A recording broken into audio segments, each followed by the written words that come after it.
ಎಲ್ರಿಗೂ ನಮಸ್ಕಾರ. ನಾನು ನಿಮ್ಮ ಸ್ವರಾಜ್ ಶೆಟ್ಟಿ. ಅಂದರೆ ಕಾಂತಾರದಲ್ಲಿ ನೀವು ನೋಡಿರುವಂತಹ ಗುರುವನಾಗಿ ಏನು ಹೇಳೋದು, ಗುರುವನಾದರೆ ನಾನು ಹೀಗೆ ಕೈ ಕಟ್ಕೊಂಡು ಸುಮ್ಮನೆ ಕೂತ್ಕೋಬೇಕಾಗ್ತದೆ. ರೆಸ್ಪಾನ್ಸ್ ಬಗ್ಗೆ ಹೇಳಬೇಕು ಅಂತ ಹೇಳಿದ್ರೆ ನನಗೆ ಅದ್ರ ಮಾತೇ ಇಲ್ಲ. ಮೊಬೈಲೆಲ್ಲ ಹ್ಯಾಂಗ್ ಆಗೋ ಸ್ಥಿತಿಗೆ ಬಂದಿದೆ.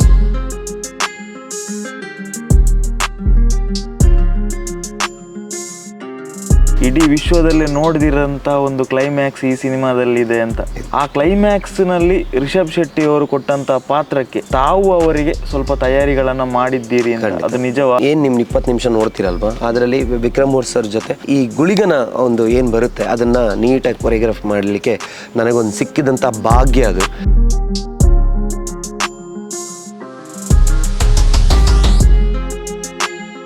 ದೈವ ಕೂಗುವಂತಹ ಒಂದು ಸೀನ್ ಜೈಲಿನ ಮುಂದೆ.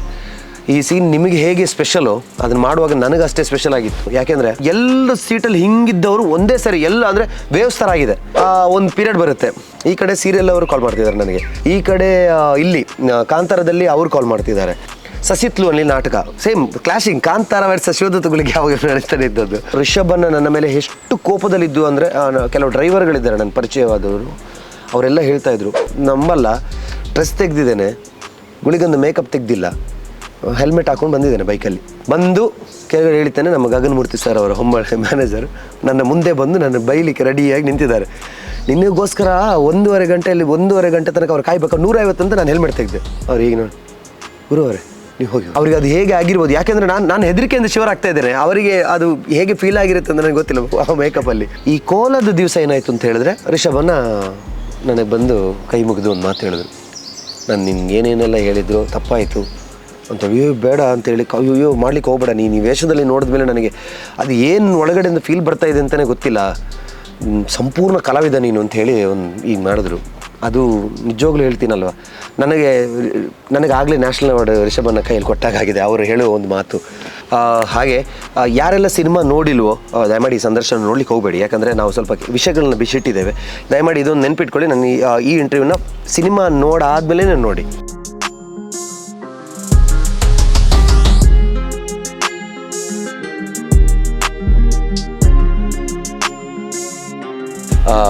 ಎಲ್ರಿಗೂ ನಮಸ್ಕಾರ. ನಾನು ನಿಮ್ಮ ಸ್ವರಾಜ್ ಶೆಟ್ಟಿ. ಅಂದರೆ ಕಾಂತಾರದಲ್ಲಿ ನೀವು ನೋಡಿರುವಂತಹ ಭಾಳ ಖುಷಿ ಆಗ್ತಾ ಇದೆ ಸರ್.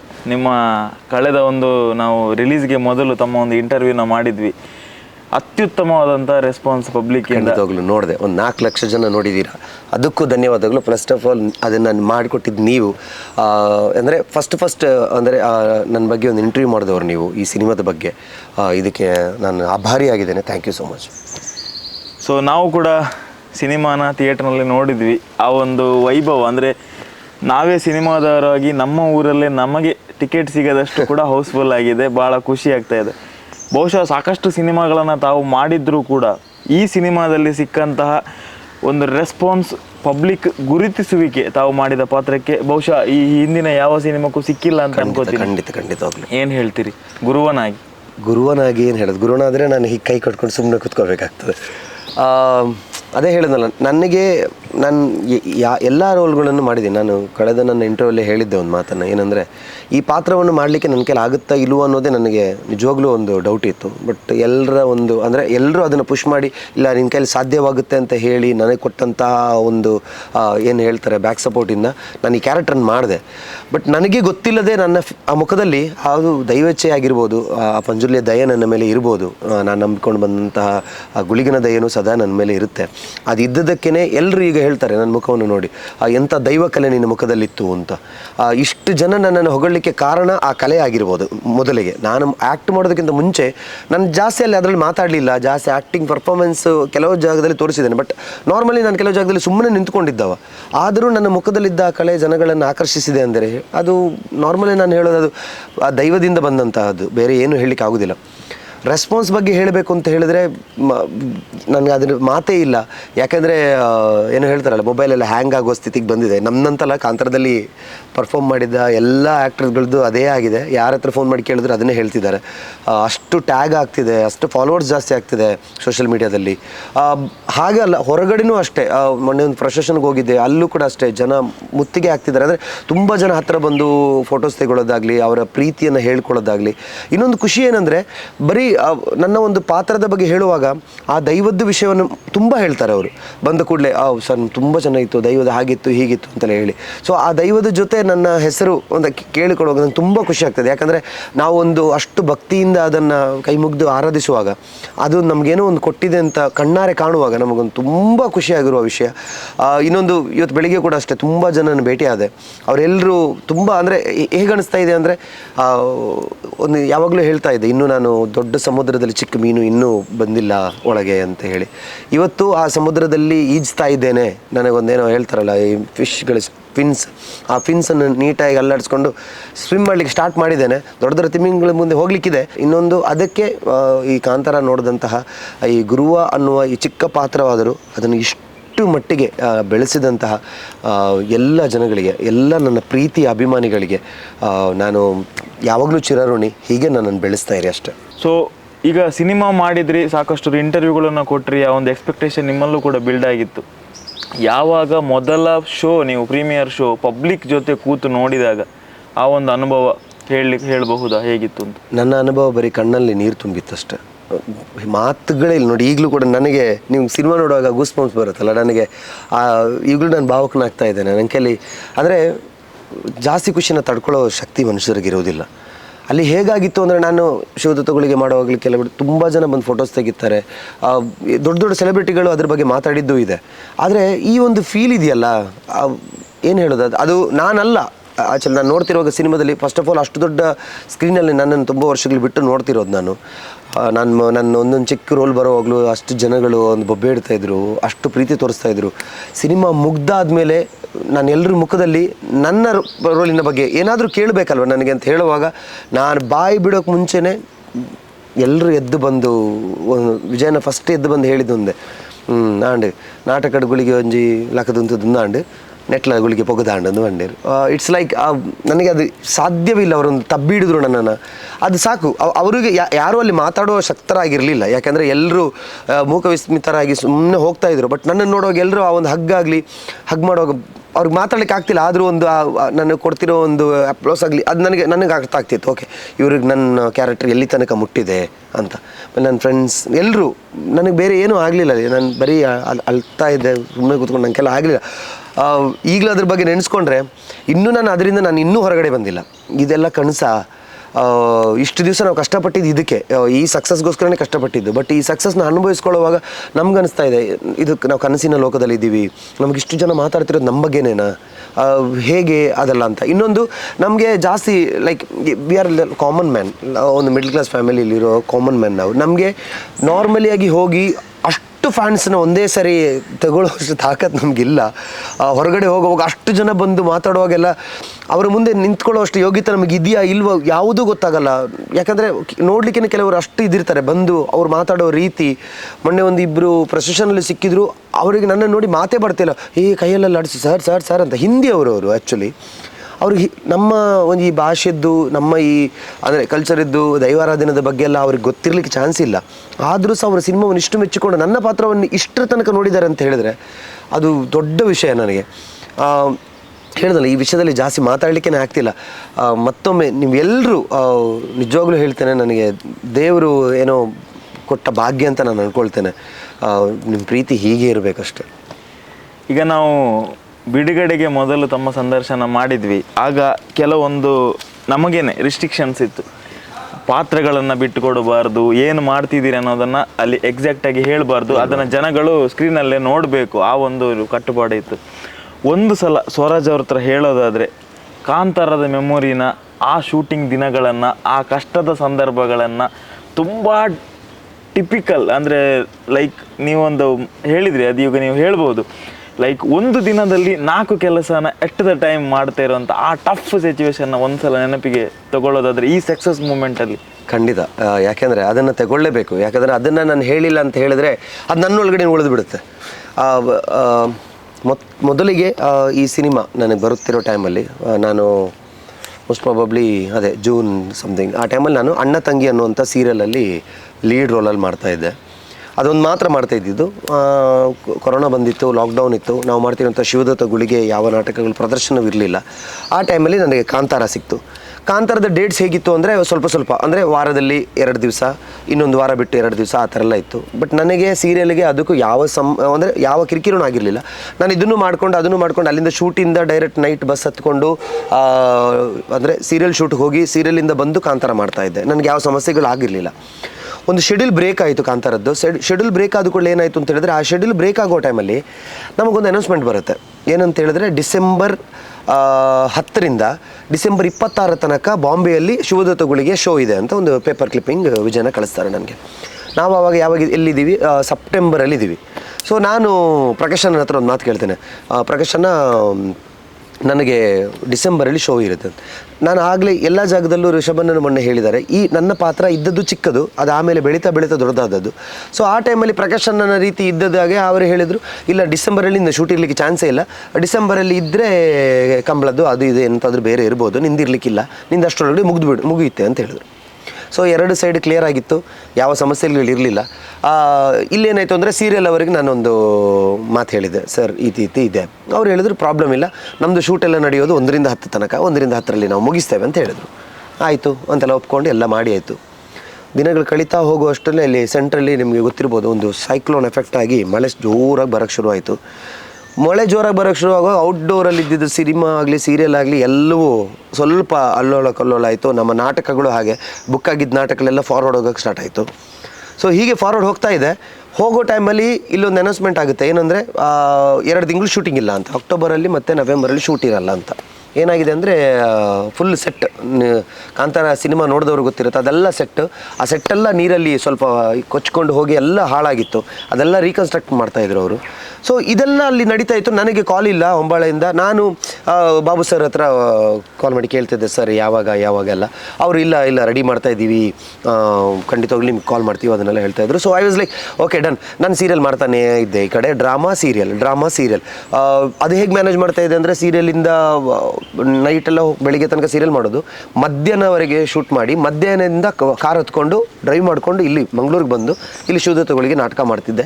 ನೈಟ್ ಡ್ರಾಮಾ ಆದ ಕೂಡಲೇ ಮತ್ತೆ ಕಾರ್ ಹತ್ಕೊಂಡು ಅಲ್ಲಿಗೆ ಹೋಗಿ ಬೆಳಿಗ್ಗೆ ರೀಚ್ ಆಗಿ ಆ ಥರ ಎಲ್ಲ ಮಾಡ್ತಾಯಿದ್ದೆ.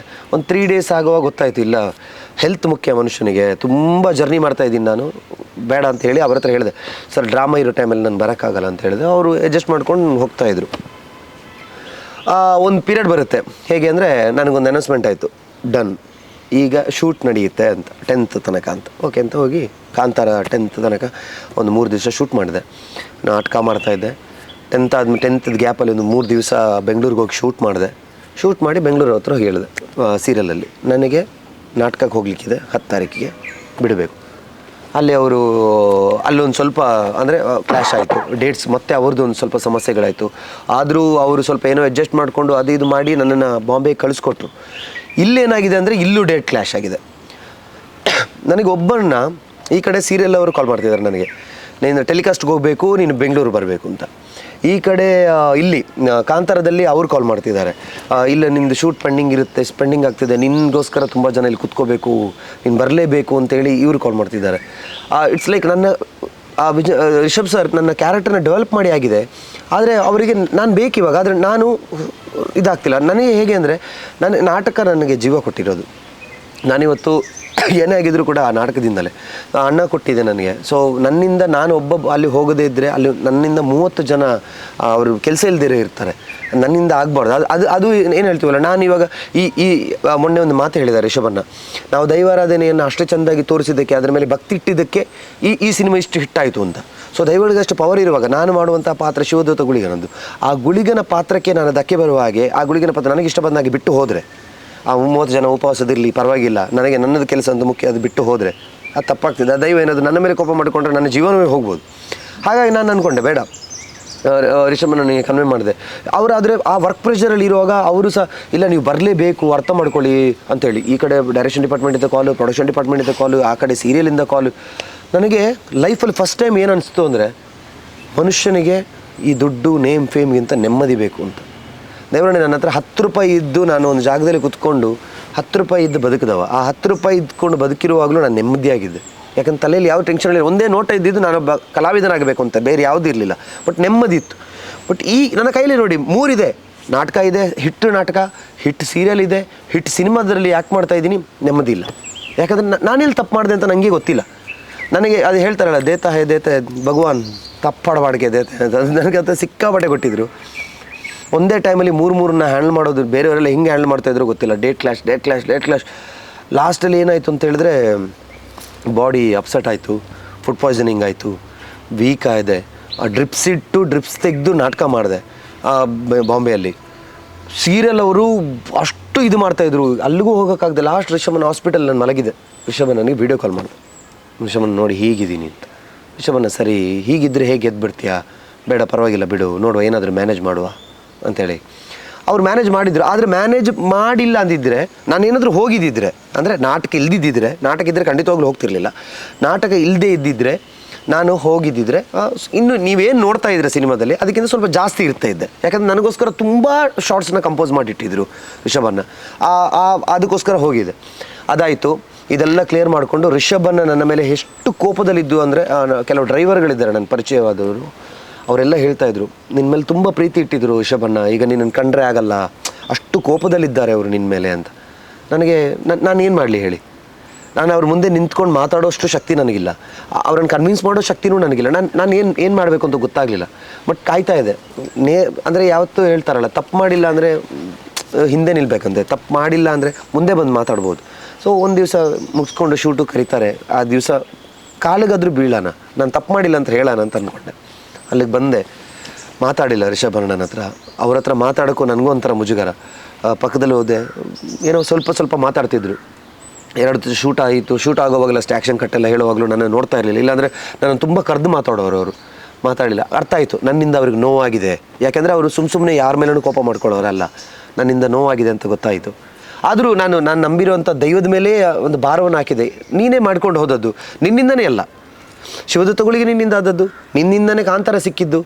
ಆ ಟೈಮಲ್ಲಿ ಸೆಂಟ್ರಲ್ ಇಡಿ ನಿನ್ನನ್ನು ನಂಬ್ಕೊಂಡು ಬಂದಿದ್ದಕ್ಕೆ ನಾನು ಸುಮ್ಮನೆ ಕೂರಬಾರ್ದು ಅಂತ ಹೇಳಿ ಸೀರಿಯಲ್ ಮಾಡ್ತಾ ಇದ್ದಿದ್ದು ಎಲ್ಲ ನಿನ್ನಿಂದನೇ ಅಲ್ವಾ, ಇನ್ನೆಂತ ಮಾಡೋದು. ಆಮೇಲೆ ಒಂದು ಡಿಸೈಡ್ ಮಾಡಿದೆ, 2 ದೋಣಿಯ ಮೇಲೆ ಕಾಲಿಟ್ಕೊಂಡು ಹೋಗ್ಲಿಕ್ಕೆ ಆಗ್ತದೆ, 3 ದೋಣಿಯ ಮೇಲೆ ಕಾಲಿಟ್ಕೊಂಡು ಹೋಗ್ಲಿಕ್ಕೆ ಆಗೋದಿಲ್ಲ ನಮಗೆ, ಮುಳುಗೋದು ಗ್ಯಾರಂಟಿಯಿಂದ. ಸೀರಿಯಲ್ ಅವರಿಗೆ ಫೋನ್ ಮಾಡಿ ಹೇಳಿದೆ, ನಾನು ಬರೋದಿಲ್ಲ, ಇನ್ನೂ ಬರೋದಿಲ್ಲ, ಇಲ್ಲೊತ್ತು ಬರಲೇಬೇಕು, ಅಗ್ರಿಮೆಂಟ್ ಇದೆ. ಇಲ್ಲ ಸರ್, ಎಂತ ಬೇಕಿದ್ರೆ ಮಾಡ್ಕೊಳ್ಳಿ, ನನ್ನ ಕೈಲಿ ಬರಲಿಕ್ಕೆ ಆಗ್ತದೆ. ಆಮೇಲೆ ಅಲ್ಲಿದ್ದು ನಮ್ಮದು ಡೈರೆಕ್ಷನ್ ಡಿಪಾರ್ಟ್ಮೆಂಟೆಲ್ಲ ನನಗೆ ಸ್ವಲ್ಪ ಹೆಲ್ಪ್ ಮಾಡಿ, ಪರವಾಗಿಲ್ಲ ನೀನು ಇರು, ಹೋಗು, ನಿನ್ಗೇನು ಬೇಕು.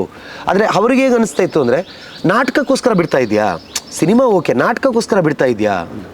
ಇಲ್ಲ ಸರ್, ಬಿಡಬೇಕು, ಸಿನಿಮಾ ಏನು ಮಾಡಿಬಿಡುತ್ತೆ ನಿನಗೆ, ಸೀರಿಯಲ್ ಕಂಟಿನ್ಯೂಸ್ ಅಲ್ವಾ, ಆ ಥರ ಎಲ್ಲ ಹೇಳ್ತಾಯಿದ್ರು.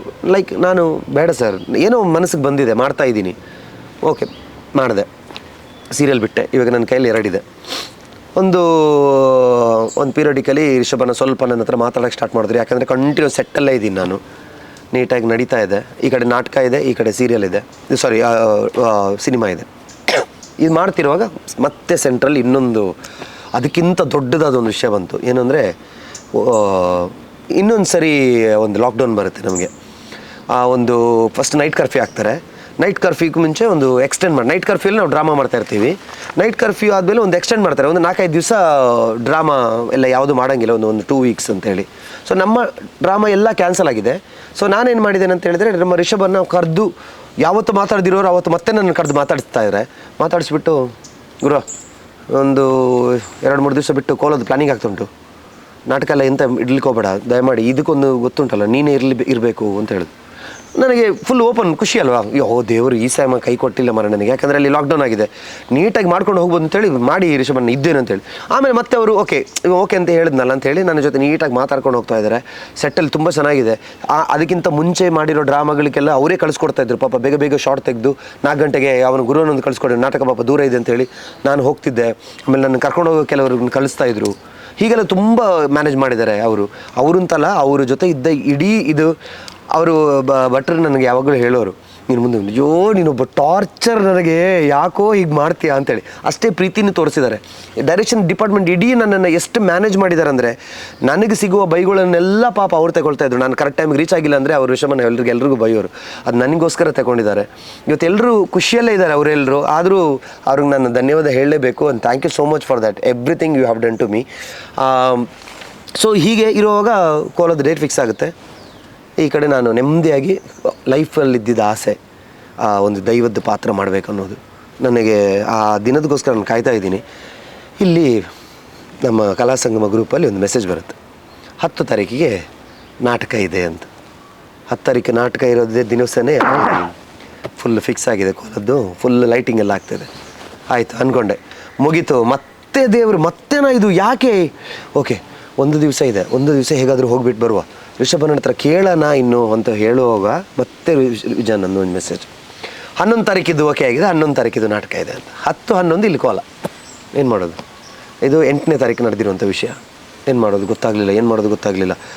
ಯಾರ ಹತ್ರ ಅದು ಕನ್ವೆ ಮಾಡಲ್ಲ, ಹೋಗಿ ಕನ್ವೆ ಮಾಡಿದೆ, ಭಟ್ರ ಹತ್ರನೇ ಕನ್ವೆ ಮಾಡಿದೆ. ಅವರು ಈ ಸರಿ ಮಾತ್ರ ನೀನು ಪಾತಕ್ಕೆ ಬೀಳ್ತೇನೆ, ಏನು ನನಗೆ ಹೇಳಲಿಕ್ಕೆ ಹೋಗಬೇಡ ಅಂತ ಸನಿಲ್ ಹತ್ರ ಕೇಳಿದ್ರು. ಸನಿಲ್ ಲಾಸ್ಟ್ ಟೈಮ್ದೇ ಸಿಕ್ಕಾಪಟ್ಟೆ ಕೋಪದಲ್ಲಿದ್ದಾರೆ, ಅವರು ರೀಶೂಟ್ ಮಾಡಬೇಕು ಅಂತ ಅಂದ್ಕೊಡಿದ್ರೆ ನಿನ್ನ ಕ್ಯಾರೆಕ್ಟರ್ನ, ನೀನು ಜಾಸ್ತಿ ಮಾಡ್ತಾ ಇದೆಯಾ, ನೀನು ಯಾಕೆ ಈ ಥರ ಮಾಡ್ತಾ ಇದೆಯಾ ಇಷ್ಟು ದೊಡ್ಡ ಸಿನಿಮಾದಲ್ಲಿ. ನಾನು ಹೇಳಿದೆ ನನಗೇನು ಮಾಡಲಿ, ನನಗೆ ಯಾವುದನ್ನು ಬಿಡುವಾಗಿಲ್ಲ, ನನಗೆ ಈ ಸಿನಿಮಾನೂ ಬೇಕು, ನಾಟಕನೂ ಬೇಕಲ್ವಾ, ಏನು ಮಾಡಲಿ ನಾನು.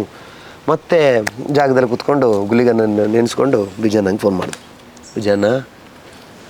ವಿಜಯನ್ನ ಸಿಕ್ಕಾಪಟ್ಟೆ ಕೋಪ ಮಾಡಿಕೊಂಡ್ರು.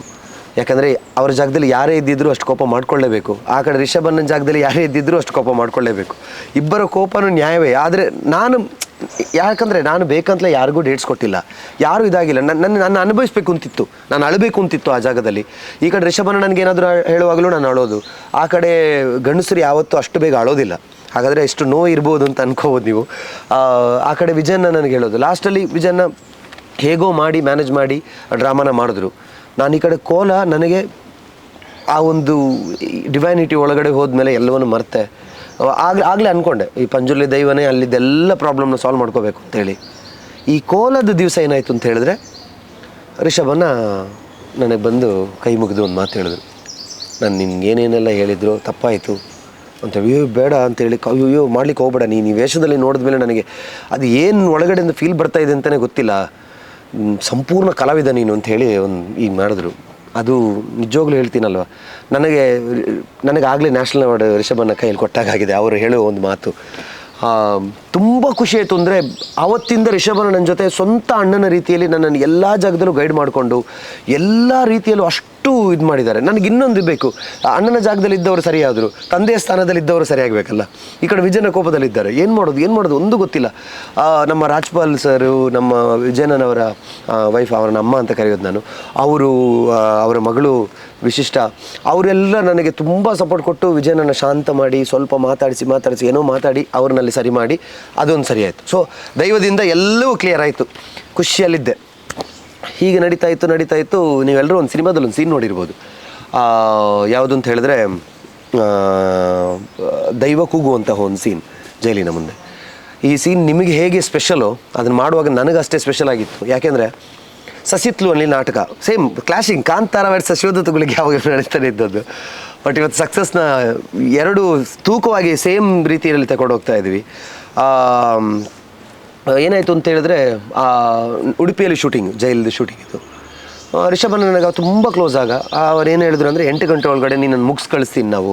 ಅವ್ರ ಪಾಪ ಒಂದು ಪಾರ್ಟಿ ಅರೇಂಜ್ ಮಾಡಿದ್ರು. ಸೊ 8 ಗಂಟೆ ಒಳಗಡೆ ಮುಗಿಸ್ ಕಳಿಸ್ತೀನಿ, ನೀನು ಆಮೇಲೆ ಹೋಗು ಅಂತ ಹೇಳಿದ್ರು. ಬಟ್ ಇಲ್ಲಿ ಕಾಲ್ ಮಾಡುವಾಗ ಇವ್ರು ಏನು ಹೇಳಿದ್ರು ಸಸಿತ್ಲನವರು, ಇಲ್ಲ 8 ಗಂಟೆಗೆ ನಾವು ಸ್ಟಾರ್ಟ್ ಮಾಡ್ತೀವಿ ಅಂತೇಳಿ. ಸೊ ನಾನು ಬರೋದು ಲೇಟ್ ಆಗುತ್ತೆ ಅಂತ ಹೇಳಿದ ಮೇಲೆ ಸ್ವಲ್ಪ ಪ್ರಾಬ್ಲಮ್ ಆಗಬಾರ್ದು ಮತ್ತೆ ಅಂತೇಳಿ ನಾನು ರಿಷಭನ ಹತ್ರ ಹೇಳಿದೆ, 8 ಗಂಟೆಗೆ ಸ್ಟಾರ್ಟ್ ಆದರೆ 10 ಗಂಟೆಗೆ ಮುಗೀತು, 10ವರೆಗೆ ನಾನು ಇಲ್ಲಿ ಇರ್ತೀನಿ ಅಂತ ಹೇಳಿದೆ. ರಿಷಭನ ಸರಿ ಓಕೆ ನೀನು ಹೋಗ್ಬಿಟ್ಟು ಬಾ ಅಂತ ಹೇಳಿದ್ರು. ನಾನು 6 ಗಂಟೆಗೆ ಹೋಗಿದ್ದೀನಿ. ಅಲ್ಲಿ ನೋಡಿದ್ರೆ ತಾಳ ಮಧ್ಯದಲ್ಲಿ ಆಗ್ತಾಯಿದೆ, ಚಾರಿ ಯಾವುದೂ ಇಡಲಿಲ್ಲ ಡ್ರಾಮಕ್ಕೆ. ಕೇಳಿದೆ, ಅಣ್ಣ ಲೇಟ್ ಆಗುತ್ತಾ ಇದ್ದರೆ ಹೇಳಿ, ನಾನು ಮತ್ತೆ ಹೋಗ್ಬಿಟ್ಟು ಬರ್ತೀನಿ ಬೇಕಿದ್ದೀನಿ ಅಂತ. ಪ್ರಕಾಶನಿಗೆ ಫೋನ್ ಮಾಡಿ ಕೇಳಿದೆ, ಪ್ರಕಾಶನ ನಾನು ಬರಬೇಕು, ಬರಲ್ಲ, ಇಲ್ಲ ಬೇರೆ ಶೂಟಿಂಗ್ ಪ್ಲ್ಯಾನ್ ಆಗ್ತಿದೆ, ನೀನು 10ವರೆಗೆ ಬಾ, ಪ್ರಾಬ್ಲಮ್ ಇಲ್ಲ, ನೀನು ಬರೀ ಅರ್ಧ ಗಂಟೆ ಶೂಟ್ ಇರೋದು, 10ವರೆಗೆ ಬಾ, ಆಮೇಲೆ ಬೇಗ ಬಾ ಮಾತ್ರ, ಯಾಕಂದ್ರೆ ನಾವು ಹೊರಡಬೇಕು, ಪಾರ್ಟಿ ಇದೆ ಅಂತ ಹೇಳಿದ್ರು. ಸರಿ ಓಕೆ ಬರ್ತೀವಿ ಅಂತೇಳಿ ಇಲ್ಲಿ ವೆಯ್ಟ್ ಮಾಡಿದೆ. ಡೋಂಟ್ ಬಿಲೀವ್, ನಾಟಕ ಸ್ಟಾರ್ಟ್ ಆಗಿದ್ದು 11:45ಗೆ.